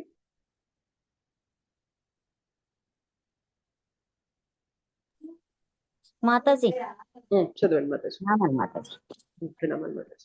కానీ నా దివ్య రూపమును ధ్యానించుచు అనన్య భక్తిచే నన్ను సదా వారి యోగ క్షేమములను నేనే వహింతును. సదా అర్చించు వారి యోగక్షేమములను నేనే వహింతును. వారికి లేని వాటిని సమకూర్చుదును. ఓకే, మ్యూట్ అయిపోయారా? వారికి లేని వాటిని సమకూర్చుదును, వారికి ఉన్న వాటిని రక్షింతును. సో భగవంతుడు ఏం చెప్తున్నారంటే సదా ఎవరైతే నన్ను స్మరణ చేస్తూ ఉంటారో, అనన్య భక్తితో నన్ను ఆరాధన చేస్తూ ఉంటారో, నన్నే ధ్యానిస్తూ ఉంటారో వారి యోగక్షేమాలు అనేది నేను పర్సనల్ గా మోస్తాను. వారికి లేని వాటిని నేను ఇస్తూ ఉంటాను, వారికి ఉన్న వాటిని నేను రక్షిస్తాను. అయితే ఇది ఎప్పుడు కూడా మనము భౌతికంగా అర్థం చేసుకోకూడదు. భౌతికంగా అర్థం చేసుకోకూడదు అంటే ఎట్లా అంటే, ఇప్పుడు మనం భగవంతుడు నాకు లేనిదంతా ఇస్తాడు అంటే అర్థం ఏంటి అంటే, నా దగ్గర ఆస్తి లేదు, సో నా అకౌంట్ లో ఇన్ని కోట్లు ఎట్లా మ్యాజికల్ గా పెరిగిపోయేలాగా ఇస్తారు అని కాదు అర్థం. సో భగవంతుడు ఎప్పుడు ఇచ్చినా కూడా అది భౌతిక స్థలంలో ఇవ్వాలి అని అనుకోరు. మనల్ని ఆయన వైపు నడిపించడానికి ఏదైతే అవసరమో అది ఖచ్చితంగా భగవంతుడు ఇస్తాడు. మనం ఆయన వైపు వెళ్ళడానికి ఏదైతే మన దగ్గర ఉందో దాన్ని ఖచ్చితంగా భగవంతుడు కాపాడతాడు. అంటే మన ఆధ్యాత్మిక ప్రగతికి ఏదైతే కావాలో ఒకవేళ అది మన దగ్గర లేకపోతే దాన్ని భగవంతుడు చేకూరుస్తాడు. మన ఆధ్యాత్మిక ప్రగతికి ఏదైతే కావాలో అది మన దగ్గర ఉంటే దాన్ని రక్షిస్తూ ఉంటారు భగవంతుడు. సో భక్తుల యొక్క యోగక్షేమాలు చూసుకోవడం అనేది నా బాధ్యత అని చెప్పి చెప్తారు. మీకు ఒక ఎగ్జాంపుల్ చెప్తాను నేను, ఇది రియల్ టైమ్ స్టోరీ జరిగింది. సో అర్జునాచార్య అని ఒక ఆచార్య ఉండేవారు. సో ఆయన ఏంటి అంటే చాలా పేదరికంలో ఉంటారు. సదా కూడా భగవంతుడిని స్మరిస్తూ భగవద్గీతకి వ్యాఖ్యానం రాయాలి అని చెప్పి ప్రయత్నం చేస్తూ ఉంటారన్నమాట. సో అయితే ఆయనకి ఎప్పుడు కూడా భగవంతుని పైనే స్మరణ. సో ఆయన ఎలా బ్రతుకుతారు, జీవనం ఎలా కొనసాగిస్తారు అంటే, మధ్యాహ్నం సమయంలో కొంచెం వెళ్ళి భిక్షాటన చేస్తారు. ఒక 2-3 ఇళ్ళకి వెళ్ళి భిక్షాటన చేస్తారు. ఆ 3 ఇళ్లలో ఏదైతే భిక్ష లభిస్తుందో దానితోనే ఆయన భార్య ఇద్దరు కూడా ఆహారం అనేది తీసుకుంటూ ఉంటారు. సో ఒకరోజు ఏమైతుంది అంటే, ఈయన ఎంత మునిగిపోయారు అంటే భగవంతుని గురించి అదే భగవద్గీత వ్యాఖ్యానం రాస్తూ సమయం అనేది దాటిపోయింది. సో అప్పుడు ఇంకా భిక్షాటనకి వెళ్ళడానికి ప్రయత్నం చేస్తే వెళ్తే అందరూ కూడా ఇంకా సమయం అనేది దాటిపోయాక ఇంకా ఎవరు కూడా ఇవ్వడానికి ముందుకు రాలేదన్నమాట ఆ టైంలో, ఆ రోజు. సో ఇంకా ఆయన భిక్షాటన చేసిన ద్వారా వచ్చిన దాంతోనే ఆయన తింటారు, లేదంటే ఇంకేం తినరు. సో ఆయన మళ్ళీ ఇంకేమీ దొరకలేదు అని చెప్పి మళ్ళీ ఇంటికి వచ్చి మళ్ళీ భగవద్గీత వ్యాఖ్యానం అనేది రాస్తూ ఉంటారనమాట. అయితే అప్పుడు ఆయన ఏం చదువుతారంటే ఈ శ్లోకం చదువుతారు. అనన్యాశ్చింతయంతో మాం ఏ జనా పర్యుపాసతే తేషాం నిత్యాభియుక్తానాం యోగక్షేమం వహామ్యహం.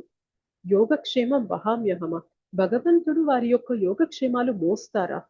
ఇది ఎందుకో కొంచెం తప్పుగా ఉంది అని చెప్పి ఆయన సిరా తీసుకొని దాన్ని కొట్టేస్తారనమాట. ఇలాగా 2 సార్లు కొట్టేస్తారు ఇలాగా. ఓకే, కొట్టేసిన తర్వాత పుస్తకాలన్నీ అక్కడ పక్కన పెట్టేసి నేను నదికి వెళ్ళి స్నానం చేసి వస్తాను అని చెప్పి వాళ్ళ భార్యకు చెప్పి నదికి వెళ్తారు.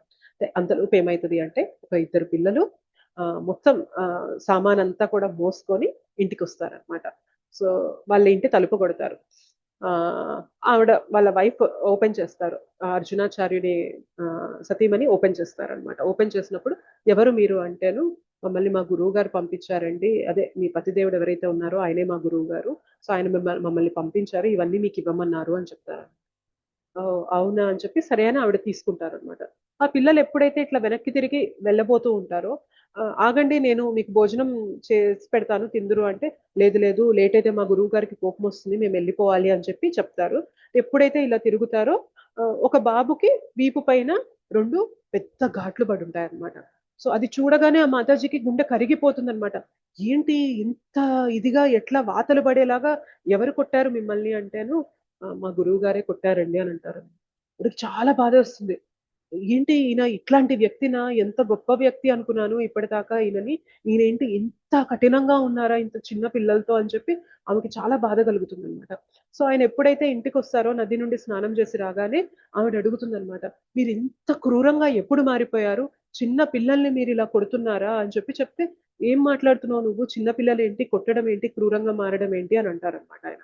అప్పుడు చెప్తుంది, సో మీరు పంపించారని చెప్పి 2 పిల్లలు వచ్చారు, వారు ఈ సామాన్ అంతా కూడా ఇచ్చారు, వాళ్ళు వెళ్ళిపోతూ ఉంటే ఒక బాబు వీపు పైన 2 పెద్ద ఘాట్లు పడిపోయి ఉన్నాయి, అప్పుడు ఎలా జరిగింది ఇది అని అడిగితే మీరే చేశారు అని చెప్పి చెప్పారు, అసలు ఎలా మీకు ఎలా చెయ్యొచ్చింది అలా చేయడానికి అంత బాబు పైన అని ఆవిడ క్వశ్చన్ చేస్తుంది అనమాట. ఆయనకు ఒక్కసారిగా కళ్ళ వెంట నీళ్ళు వచ్చేస్తూ ఉంటాయి అనమాట. ఎవరై ఉంటారు చెప్పండి వాళ్ళిద్దరు, ఏమై ఉంటాయి ఆ ఘాట్లు? గీతలు,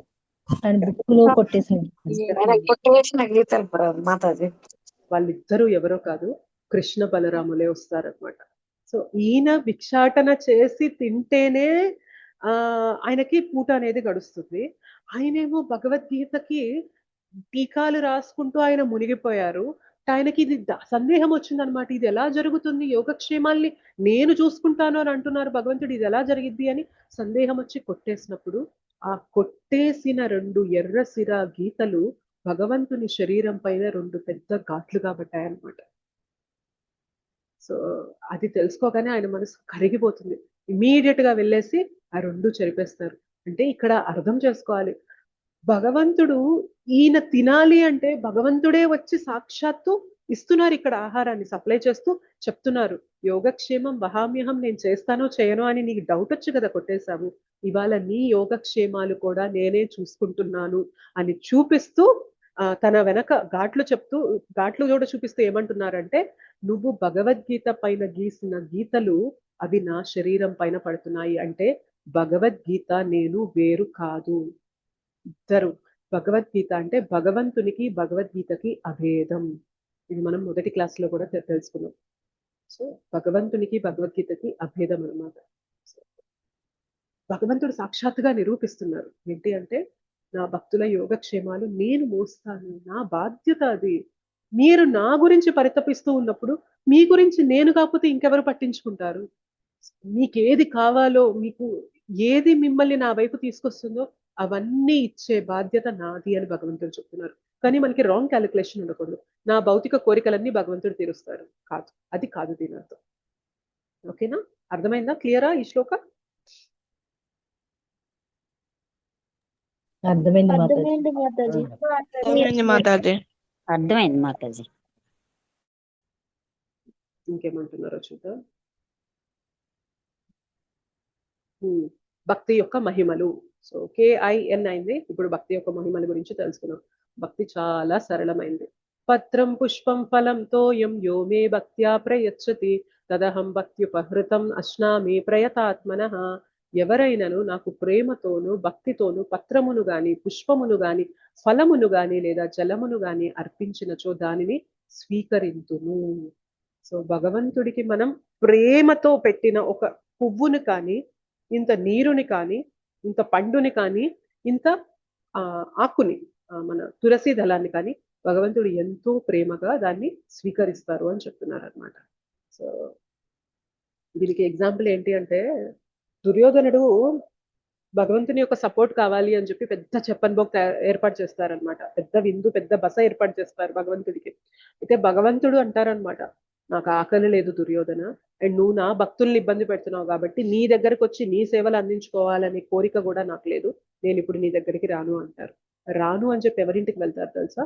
ఒక దాసి పుత్రుని ఇంటికి వెళ్తారు. ఎవరు అంటే విదురుని ఇంటికి వెళ్తారు అనమాట. విదురుడు గొప్ప భక్తుడు. సో విదురాని భగవంతుడు రావడం చూసి ఎంత సంతోషించి పొంగిపోతుంది అంటే, వాళ్ళు కొంచెం పేదరికంలో ఉంటారు. అయితే వాళ్ళ ఇంట్లో ఆ సమయంలో కేవలం అరటిపళ్ళు మాత్రమే ఉంటాయి. సో భగవంతుడు వచ్చారు కదా అని చెప్పి ప్రేమతో అరటిపండు తినిపించాలి అనే ఉద్దేశంతో ఆవిడ అరటిపండు తొక్కని ఒలుస్తూ అరటిపండుని పక్కన పడేస్తూ అరటిపండు తొక్కని తినిపిస్తూ ఉంటుంది అనమాట. అంత మైమరిచిపోయింది, ఏం పెడుతున్నాను ఏంటి అనే స్పృహలో కూడా లేకుండా భగవంతుడిని చూస్తూ తన్మయత్వంలో పండుని పక్కన పడేస్తుంది, తొక్కని పెడుతుంది, పండుని పక్కన పడేస్తుంది, తొక్కని పెడుతుంది.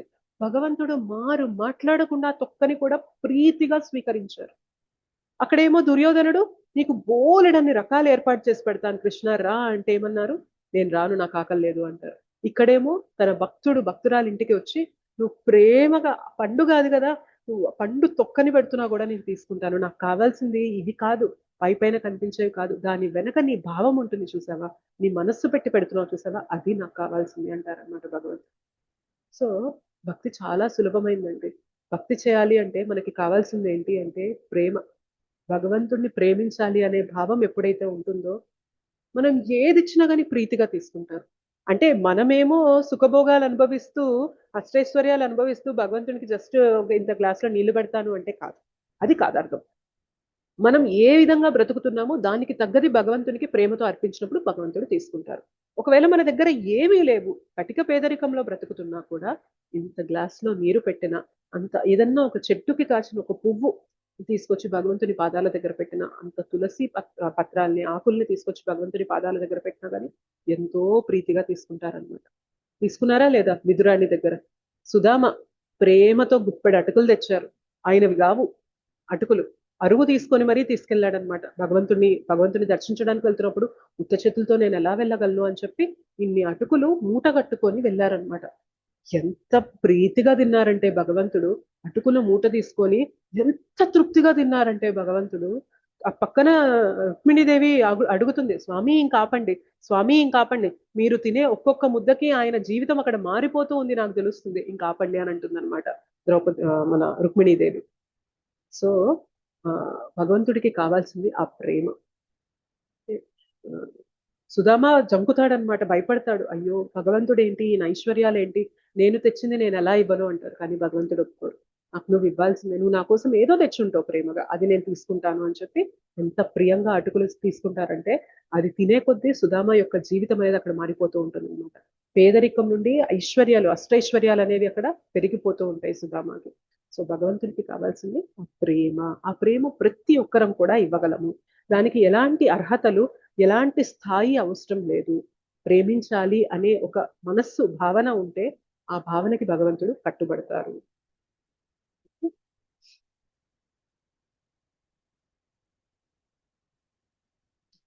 మనం మరి భగవంతుడికి నివేదన చేయాలి అంటే భోగం లేదా నైవేద్యాన్ని ఎలా వండాలి అంటే వంటకంలో ఉల్లిపాయ వెల్లుల్లిపాయ వాడకూడదు, ఆనియన్ గార్లిక్ వాడకూడదు, ఉల్లి వెల్లుల్లి వాడకూడదు. దాంతోపాటు మాంసాహారం అనేది భగవంతునికి అస్సలు నివేదన చేయకూడదు. గుడ్లు, మాంసము, మష్రూమ్స్, సో ఇవేవి కూడా భగవంతునికి నివేదన చేయకూడదు. ఉల్లి వెల్లుల్లి లేకుండా వండిన ఆహారము, అది కూడా వండేటప్పుడు మనము శుచిగా ఉండాలి. స్నానం చేసి చక్కగా భగవంతునికి వండాలి. అది వంట చేసేటప్పుడు రుచి చూడకూడదు. నైవేద్యం పెట్టిన తరువాతనే మనం దాని రుచి అనేది చూడాలి. ఓకే. సో శాకాహార సాత్విక ఆహారం అనేది భగవంతునికి నివేదన చేయాలి. శాకాహారం మాత్రమే చేయాలి, సాత్విక ఆహారం మాత్రమే భగవంతునికి నివేదన చేయాలి. మరి అర్పించడం ఎలా అంటే భోగం పెట్టడానికి ప్రత్యేకంగా శుభ్రమైన పాత్రలను ఉంచాలి. భగవంతునికి మనం నివేదన చేస్తున్నప్పుడు భగవంతుని కోసం సపరేట్ గా ప్లేట్స్, గ్లాస్, స్పూన్స్, ఈ చిన్న చిన్న కటోరీస్, బౌల్స్ ఉన్నాయి కదా, అవి అన్ని సపరేట్ గా పెట్టుకోవాలి. ఓకే. ప్రతి ఒక్క వంటకం మీద ఒక తులసి పత్రం వేయాలి. మనం 2 రకాలు చేసాము, 3 రకాలు చేసాం అనుకోండి, ఒక్కొక్క రకం పైన కూడా ఒక్కొక్క తులసి పత్రాన్ని పెట్టి భగవంతునికి నివేదన చేయాలి. ఓకే. గంట మోగిస్తూ మంత్రాలు పఠించాలి. సో గంటని కొడుతూ మంత్రాలు చదవాలన్నమాట. ఏంటి అంటే 3 సార్లు శ్రీల ప్రభుపాద్ యొక్క ప్రణామ మంత్రం మనం మంగళాచరణ చేస్తున్నప్పుడు చెప్తాం కదా, ఇది నమో ఓం విష్ణుపాదాయ కృష్ణ ప్రేష్టాయ భూతలే శ్రీమతే భక్తి వేదాంత స్వామి నితి నామినే నమస్తే సారస్వతే దేవే గౌరవాణి ప్రచారిణే నిర్విశేష శూన్యవాది పాశ్చాత్య దేశ తారిణే. ఇది 3 సార్లు చదవాలి. నమో మహావదన్యాయ కృష్ణ ప్రేమ ప్రదాయతే కృష్ణాయ కృష్ణ చైతన్య నామ్నే గౌరతిషే నమః. ఇది శ్రీ చైతన్య మహాప్రభు ప్రణామ మంత్ర అంటారు. ఇది 3 సార్లు చదవాలి. తర్వాత కృష్ణుని యొక్క ప్రణామ మంత్ర నమో బ్రాహ్మణ్య దేవాయ గో బ్రాహ్మణ హితాయ చ జగత్ హితాయ కృష్ణాయ గోవిందాయ నమో నమః. ఇది 3 సార్లు చదివాక జయ శ్రీ కృష్ణ చైతన్య ప్రభు నిత్యానంద శ్రీ అద్వైత గదాధర శ్రీవాసాది గౌర భక్త బృంద, అది 3 సార్లు చదివాక హరే కృష్ణ కృష్ణ కృష్ణ హరే హరే హరే రామ రామ రామ హరే హరే, అది కూడా మనం 3 సార్లు చదవాలి. సో మనం వంట చేసేటప్పుడు శుచిగా చేయాలి. ఉల్లిపాయ వెల్లుల్లి నాన్ వెజ్ ఏవి కూడా అందులో వాడకూడదు. అండ్ వండుతున్నప్పుడు కూడా మనం మంచి చేతనతో భగవంతునికి ప్రియంగా చేయాలి అనే భావనతో ఉండండి.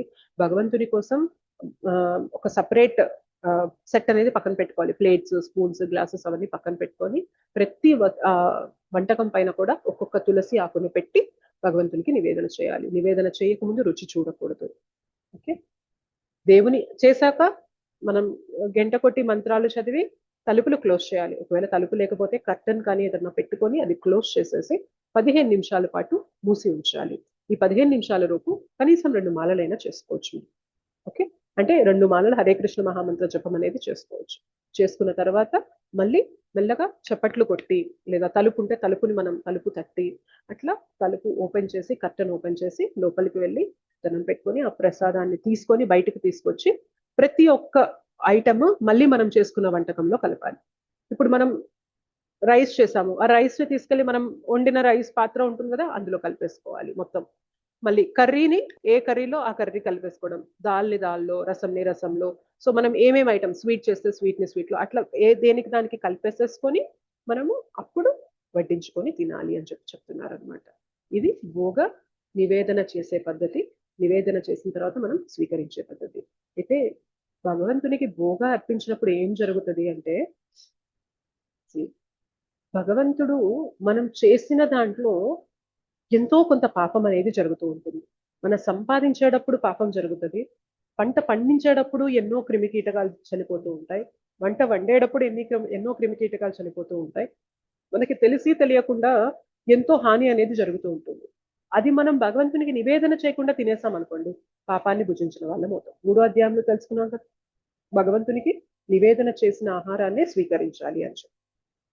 సో ఇలా నివేదన చేసినప్పుడు ఏమైంది అంటే, భగవంతుడు ఈ ప్రాసెస్ మొత్తంలో ఏదైతే కర్మ ఉంటుందో ఆ కర్మని మొత్తాన్ని ఆయన తీసేసుకుంటాడు. ఓకే, సో తీసేసుకొని మనకి స్పెషల్ ఇస్తారు అన్నమాట. ఇప్పుడు ఫర్ ఎగ్జాంపుల్ మనం ఏమన్నా ఒక మంచి ఐటమ్ చేసి మన ఫ్రెండ్స్కో రిలేటివ్స్కో ఏదన్నా ఒక బాక్స్ లో పెట్టించామనుకోండి, సో వాళ్ళు మళ్ళీ దాన్ని తీసుకున్న తర్వాత ఎంటీ బాక్స్ ని మనకి ఇస్తారా?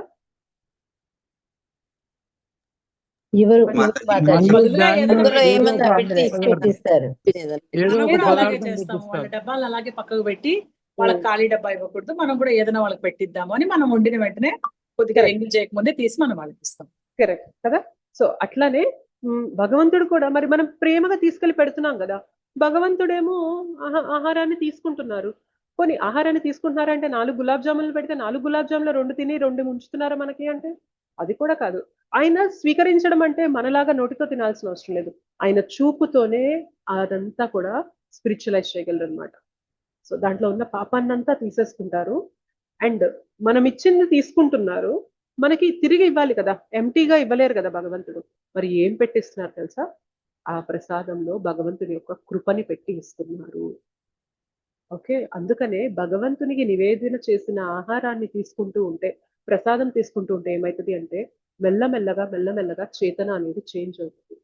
తప్పకుండా భక్తి వైపు తిరుగుతారు వాళ్ళు, ఎందుకంటే అక్కడ కృప జోడించుంది, భగవంతుడి కృప కలిపి ఇస్తున్నారనమాట మనకి ఆ ప్రసాదంలో.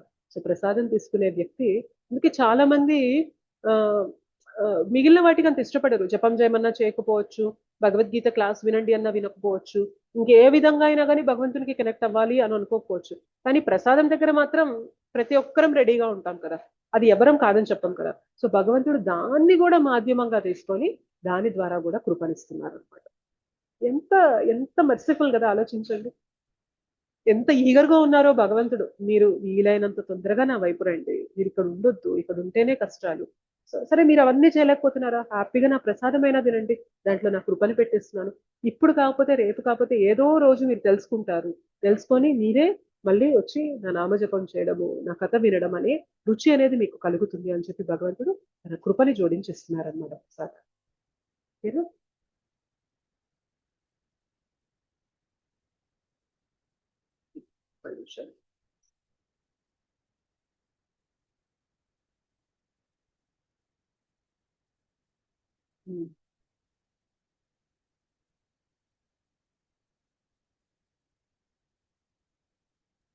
సరే, ఇంకొక డౌట్ వస్తుంది మనకి. ఏంటి అంటే, కృష్ణుడు ఏమన్నా పక్షపాతిన, కేవలం తన భక్తుల్ని మాత్రమే చూసుకుంటాను, మిగిలిన వాళ్ళని నేను పట్టించుకోను, నా భక్తులంటేనే నాకు ఇష్టము, మిగిలిన వాళ్ళు ఎట్లా పోయి నాకు సభలేదు అని అనుకునే రకమా? కృష్ణుడు ఏమన్నా పక్షపాతిన అంటే ఇక్కడ భగవంతుడు చెప్తున్నారు, నేనెవ్వరిని ద్వేషింపను, ఎవరి ఎడను పక్షపాతమును కలిగి ఉండను, నేను సర్వుల ఎడ సమముగా వర్తింతును, కానీ భక్తితో నాకు సేవ నొసగెడివాడు నాకు మిత్రుడై నా యందుండును, మరియు నేను అతనికి మిత్రుడనై ఉండును. సో భగవంతుడికి ఎవరిపైనా పక్షపాతం లేదండి. కానీ ఎవరైతే సేవ చేయాలి, భగవంతునితో కనెక్ట్ అవ్వాలి అని అనుకుంటూ ఉంటారో దానికి తగ్గట్టుగా ఆయన ప్రతిస్పందిస్తూ ఉంటారు. సేవ చెయ్యాలి అనే ఇంటెన్షన్ ఉన్నప్పుడు భగవంతుడు ప్రతిస్పందిస్తున్నాడు. నాకు సేవ చేయాలనే ఇంటెన్షనే లేదనుకోండి, ఇంకా భగవంతుడు ఏం చేస్తారు? అక్కడ పక్షపాతం భగవంతుడి నుండి కాదు, మన వైపు మొగ్గు చూపడం అనేది లేదు. కాబట్టి భగవంతుడు ఇంకా బలవంతం చేయట్లేదు మనల్ని అక్కడ. దీనికి ఎలా చెప్పుకోవచ్చు అంటే, ఎగ్జాంపుల్, విభీషణుడు ఎప్పుడైతే రావణుడు రాజ్యం నుండి తరిమి కొడతారో డైరెక్ట్ గా రామచంద్రుల వారి దగ్గరకు వస్తారనమాట. సో రామచంద్రుల వారి దగ్గరికి రాగానే మొత్తం వానరసేన అంతా కూడా ఏమంటారంటే, ఒక్కొక్కళ్ళు ఒక్కొక్క మాట, ఈయన నమ్మొద్దు, ఈయన మనకి వెన్నుపోటు పొడవడానికి వచ్చారేమో. లేదు, ఇంకొందరు ఏమంటారంటే, ఈయన నీతో ఉండి నీ రహస్యాలన్నీ తెలుసుకొని రావణుడికి హెల్ప్ చేయడానికి వచ్చాడేమో. సో ఈయన ఎంత కాదన్నా కానీ అసుర జాతికి చెందిన వ్యక్తి, అస్సలు నమ్మద్దు రామా అని అంటారనమాట. కానీ విభీషణుడు ఒకే ఒక్క హోప్ అండి. మొత్తం తన రాజ్యాన్ని తన వాళ్ళందరినీ వదిలేసుకొని భగవంతుని పాదాల దగ్గరకు వచ్చి శరణాగతుడైన విభీషణుడికి ఒకే హోప్ ఏంటి అంటే రాముడు నాకు ఆదరణ ఇస్తారు అని చెప్పి ఆ నమ్మకంతోనే ఉన్నారు విభీషణుడు. సో హనుమంతుల వారి వైపు చూస్తారనమాట రాముల వారు. సో నువ్వేమంటావు హనుమాన్ అంటే హనుమంతుల వారు అంటారనమాట, ఏదేమైనా అవ్వనివ్వు రామ, ఒక్కసారి నీ పాదాల దగ్గరకు వచ్చారు అంటే ఆయనకు నువ్వు శరణాగతిని సమర్పించాలంటే నువ్వు నీ కృపనే ఆయనకి ఇవ్వాల్సిందే. ఆయన శరణాగతుడు అయ్యారు కాబట్టి నువ్వు ఆయన్ని స్వీకరించాల్సిందే అంటారనమాట. భగవంతుడు ఎంతో సంతోషిస్తారనమాట. సో నా దగ్గరికి ఎవరు వచ్చినా నా పాదాల దగ్గరికి వారికి నేను ఖచ్చితంగా నా కృపని ఇచ్చి నా హక్కును చేర్చుకుంటాను అని అంటారు. అండ్ చెప్తూ ఏమంటారు తెలుసా, విభీషణుణ్ణి లంకకి రాజుగా నేను ప్రకటిస్తున్నాను అంటారు అనమాట. అందరూ అంటారు అదేంటి విభీషణుని లంకకి రాజుగా ఎలా ప్రకటిస్తారు స్వామి, లంకకు ఆల్రెడీ రావణుడు రాజుగా ఉన్నాడు కదా అంటే, ఒకవేళ రావణుడు కూడా తన తప్పు తెలుసుకొని నా పాదాల దగ్గరకు వచ్చి రామ నేను తప్పు చేస్తాను అని అన్నారు అనుకోండి, ఆయనకి అయోధ్యకి రాజుగా చేస్తాను అంటారనమాట. మళ్ళీ అడుగుతారు అందరూ, అదేంటి రామ, విభీషణుడికేమో లంకనిస్తానంటున్నావు, రావణుడికేమో అయోధ్యనిస్తానంటున్నావు, మరి భరతుడికి ఏమిస్తావు, భరతుడిని ఎక్కడ రాజుగా పెట్టావు కదా అంటారు. భరతుడు వచ్చి అడిగితే నేను నా వైకుంఠ లోకాన్ని ఇస్తాను అని అంటారు అనమాట. ఇంకా కన్ఫ్యూజ్ అయిపోతారు అందరూ, అదేంటి రామ భరతుడికి వైకుంఠ లోకాలు ఇస్తే మరి నువ్వెక్కడ ఉంటావు అంటే, నేను ప్రశాంతంగా నా భక్తుని హృదయంలో హనుమంతుల వారి హృదయంలో నేను కొలువై ఉంటాను అని అంటారనమాట. సో భగవంతుడు అంత నిష్పక్షపాతి అంటే రావణుడు వచ్చి నా తప్పు నేను తెలుసుకున్నాను రామా నన్ను క్షమించు అన్నా కూడా తన రాజ్యాన్ని రావణుడికి ఇవ్వడానికి సిద్ధంగా ఉన్నారు అంటే భగవంతుని దగ్గర ఏమాత్రమైన పక్షపాతం ఉందా చెప్పండి, ఆలోచించండి.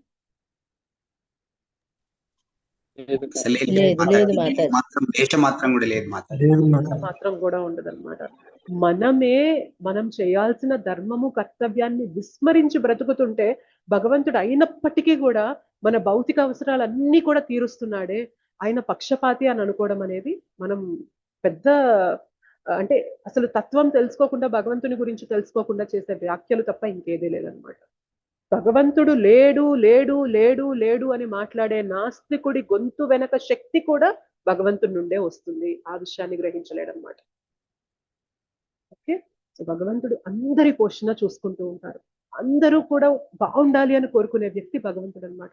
కానీ ఎవరైతే భక్తి చేయడం మొదలుపెట్టి భగవంతుడితో కనెక్ట్ అవుతారో వారితో మాత్రం తప్పక ప్రతిస్పందిస్తారు భగవంతుడు.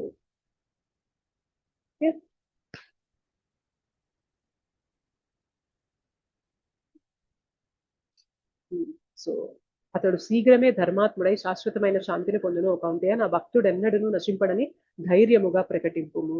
సో ఒక్కసారి నా భక్తి చేస్తూ నాతో కనెక్ట్ అయిన వ్యక్తి ఏదో ఒక చిన్న చిన్న పాత వాసనల వల్ల అలా గాడి తప్పాడా అన్నట్లు ఉండొచ్చేమో, కానీ మళ్ళీ వెంటనే నా భక్తిని గట్టిగా పట్టుకున్నప్పుడు చిన్న తప్పు చేసినా కూడా మళ్ళీ ఆయన నా భక్తి శక్తి ద్వారా ఈ పదంలో ముందుకు వెళ్ళగలడు. అయితే కావాలని భగవద్భక్తి నాకు సపోర్ట్గా ఉంది అనే ఇదితో అపరాధాలు చేసేవారికి భగవంతుడు రక్షణ ఇవ్వరు. బట్ సిన్సియర్గా భక్తిలో ముందుకెళ్లాలని ప్రయత్నం చేస్తూ ఉన్నారు. కానీ పూర్వజన్మల వాసన సంస్కారాల వల్ల ఒక్కొక్కసారి మనం నిలబడలేం, మాయా ప్రభావంతో నిలబడలేం. ఒక్కొక్కసారి కొంచెం స్లిప్ అవుతాం, అలా పడినట్లు కనిపిస్తాం. బట్ మళ్ళీ భగవంతుని పాదాల దగ్గరికి వెళ్ళి పట్టుకుంటే ఏమవుతుంది అంటే భగవంతుడు క్షమిస్తారనమాట. సో దాని నుండి మళ్ళీ నిలబడగలిగే శక్తిని భగవంతుడు ఇచ్చి భక్తి పదంలో ముందుకు తీసుకుంటారు. నా భక్తుడు ఎన్నటికీ నశింపడు ఓ Kaunteya, declare it boldly that my devotee never perishes. So నువ్వు చాటించి వెయ్యి ఓ అర్జున, నా భక్తుడు ఎప్పుడూ కూడా నాశనాన్ని పొందడు అని చెప్తున్నారన్నమాట.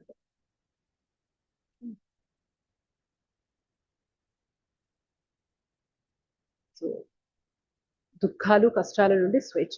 భక్తి మనకి ఏం చేస్తుంది అంటే ఇందాక అనుకున్నాం కదా, మనం ఎన్ని పాపాలు చేసినప్పటికీ కూడా ఒక్కసారి భక్తిలోకి వచ్చాము అంటే వాటి అకౌంట్ మొత్తాన్ని కూడా భగవంతుడు జీరో చేపిస్తారు.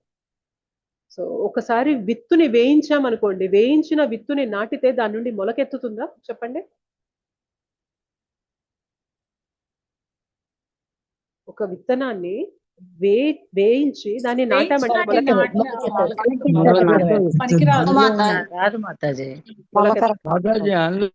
రాదు, మొలకెత్తదనమాట. ఇంకా దాని నుండి ఏమి చిగురించదు. సో భగవన్ నామం అంత గొప్పదనమాట. భర్జనం భవ బీజానాం అర్జనం సుఖ సంపదాం తర్జనం యమదూతానాం రామ రామేతి గర్జనం. సో భవబీజం ఏదైతే ఉందో, జన్మ మృత్యు జరా వ్యాధులు చిక్కుకుపోయిన భవబీజం ఉంది కదా, సో రామ రామ రామ రామ అని భగవన్ నామాన్ని జపిస్తుంటే ఏమైతే తెలుసా, ఆ బీజం అనేది వేయింపబడుతుంది. సో ఒక్కసారి బీజం వేయించబడిందంటే ఏమవుతుంది, మళ్ళీ అక్కడ నుండి చిగురించడం అనేది ఉండదు. ఎక్కడైతే రామనామం వినిపిస్తుందో అక్కడ యమదూతలు పొర్రపాటున కూడా ఆ దరికి చేరరు అంటారు. ఎక్కడైతే రామనామం ఉంటుందో అక్కడ సుఖ సంతోషాలు అనేవి ఎప్పుడూ కలకాలం వృద్ధి చెందుతూ ఉంటాయని అంటారు అనమాట. అది అంత గొప్పది రామనామం, అంత గొప్పది హరినామం అని చెప్తున్నారు. సో ఎన్ని పాపాలు అనేవి మనం ఇప్పటిదాకా చేసి ఉండొచ్చు, తెలిసి తెలియక చేసి ఉండొచ్చు. ఒక్కసారి భక్తిలో మనం స్థిరంగా నిలిచాము అంటే మాత్రం అన్ని పాపాలను కూడా పెకిలించి వేయగలదు మనం చేసుకునే భక్తి. ఓకే,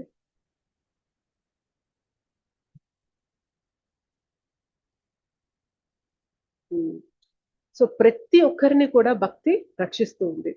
కిం పునర్బ్రాహ్మణ పుణ్య కిం పునర్బ్రాహ్మణా, ఒక్క నిమిషం. ఓకే, కిం పునర్బ్రాహ్మణ పుణ్య భక్తా రాజర్షయస్తథా అనిత్యమసుఖం లోకం ఇమం ప్రాప్య భజస్వ మాం. సో భగవద్ భక్తి అనేది ఎటువంటి వారినైనా ఉద్ధరిస్తుంది. మరి బ్రాహ్మణులు భక్తులు నన్నే వారి యొక్క సర్వస్వంగా పెట్టుకున్న వారిని ఎందుకు ఉద్ధరించదు, ఎందుకు కాపాడదు అని చెప్పి భగవంతుడు చెప్తున్నారు అనమాట. So how much more this is so of the righteous brahmanas, the devotees and the saintly kings. So ఈ ప్రపంచానికి మనం ఒక్కసారి వచ్చాక భగవత్ సేవ అనేది చేయడం మొదలు పెట్టాక ప్రతి ఒక్కరు కూడా ఉద్ధరింపబడతారు. ప్రతి ఒక్కరు కూడా, అది ఏ జాతిలో పుట్టనివ్వండి, ఏ కులంలో పుట్టనివ్వండి, ఏ దేశంలో పుట్టనివ్వండి, ఎక్కడైనా పుట్టనివ్వండి. ఒక్కసారి భగవద్ భక్తి చేయడం మొదలుపెట్టి భగవంతునితో స్థిరంగా దృఢంగా కనెక్ట్ అవుతున్నాము అని అంటే మాత్రం ప్రతి ఒక్కరిని కూడా భగవంతుడు ప్రొటెక్ట్ చేస్తూ ఉంటారు అని చెప్పి చెప్తుంది శ్లోకం. ఫైనల్ మనకి లాస్ట్ శ్లోక.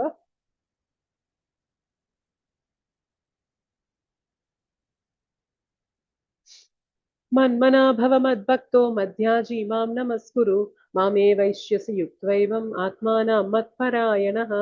నీ మనస్సుని సదా నా చింతన ఎందే నిమగ్నము చేయుము, నా భక్తుడవగుము, నాకు నమస్కారం చేయుము, నన్ను అర్చింపుము. ఈ విధముగా నా యందు సంపూర్ణ మగ్నుడవై నీవు నన్ను తప్పక చేరగలవు. ఒకటే మార్గం ఈ ప్రాబ్లమ్స్ అన్నిటి నుండి బయటపడాలి అంటే మనం మన మనస వాచ కర్మణ భగవంతుని సేవలో నిమగ్నం అవ్వాలి. సదా మన చింతన యందు, మన ఆలోచనల్లో భగవంతుడిని తీసుకొస్తూ ఉండాలి. భగవంతుని భక్తి చేయాలి, భగవంతునికి నమస్కారం అనేవి చేస్తూ ఉండాలి, భగవంతునికి పూజ అర్చన అనేది చేస్తూ ఉండాలి. సో ఇలా ప్రతి యొక్క ఫెసిలిటీ మీకు ఏదైతే ఉందో, మన యొక్క ఇంద్రియాలతో, మనస్సుతో, బుద్ధితో, ప్రతి ఒక్క సౌకర్యంతో మనం భగవంతునితో కనెక్ట్ అవ్వగలుగుతున్నాము అంటే ఖచ్చితంగా మనము భగవంతుణ్ణి చేరగలము అని చెప్పి భగవంతుడు ఇక్కడ హామీ ఇస్తున్నారు అనమాట. ఇదే శ్లోకం మనకి 18వ అధ్యాయంలో కూడా వస్తుంది.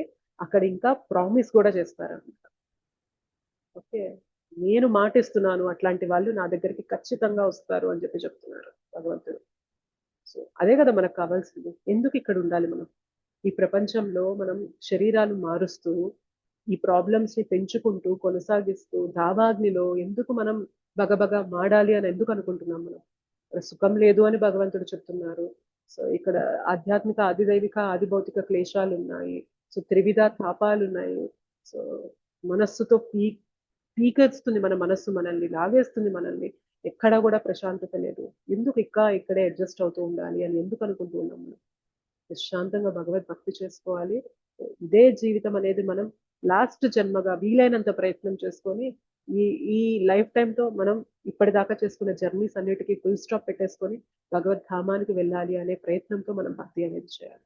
అంత దృఢంగా స్థిరంగా భక్తి అనేది చేయాలి. ఒకసారి అలా చేశామంటే మాత్రం తప్పకుండా వారు నన్నే పొందుతారు అని చెప్పి భగవంతుడు చెప్తారు. ఓకే, సో ఇది మనకి 9వ అధ్యాయము.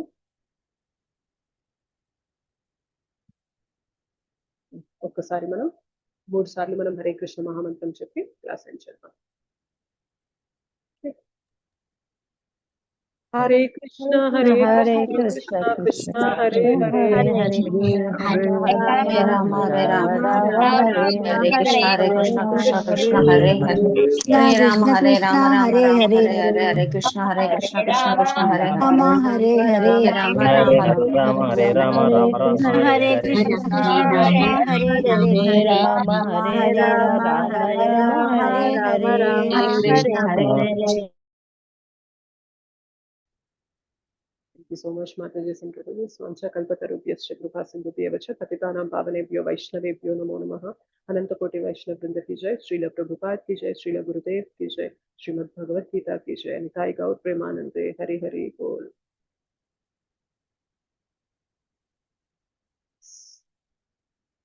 Thank you so much, Mataji's introduction.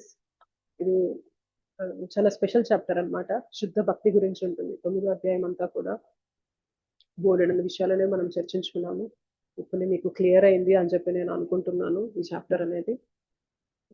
But మీకు ఇంకేమన్నా ప్రశ్నలు కానీ ఏదన్నా ఉంటే అది మెసేజ్ చేయడానికి ట్రై చేయండి. బికాస్ మన క్లాస్ అనేది చాలా లేట్ అవుతుంది. ఒక్కొక్క స్లైడ్ అనేది మనం వివరించుకుంటూ దాని వెనక ఉన్న ఒక వృత్తాంతాన్ని, భగవంతుని లీలని చర్చించుకుంటూ ఉన్నాం కాబట్టి చాలా లేట్ అయిపోతుంది. I'm sorry for not taking questions. So మీకు ఏం ప్రశ్నలు ఉన్నా కానీ దయచేసి నాకు మెసేజ్ చేయండి. ఆర్ ముందు క్లాసుల్లో మీకు ఉన్న ప్రశ్నలు క్లియర్ అవ్వచ్చు. సో మీరు వినండి మిగిలిన క్లాసెస్ కూడా. నెక్స్ట్ క్లాసెస్లో ఛాన్స్ వచ్చినప్పుడు అడుగుతారు క్వశ్చన్స్. ఓకేనా? థ్యాంక్ యూ సో మచ్ మాతాజీ ఇంట్రడ్యూస్. హరే కృష్ణ దండవత్ ప్రణామ్. మళ్ళీ రేపటి అధ్యాయంలో హరే కృష్ణ మాతాజీ దండాత్ మాతాజీ హరే కృష్ణ మాతాజీ. ధన్యవాదాలు. హరే కృష్ణ మాతాజీ ధన్యవాదాలు. ధన్యవాదాలు మాతాజీ. హరే కృష్ణ మాతాజీ ధన్యవాదాలు. హరే కృష్ణ మాతాజీ థ్యాంక్ యూ.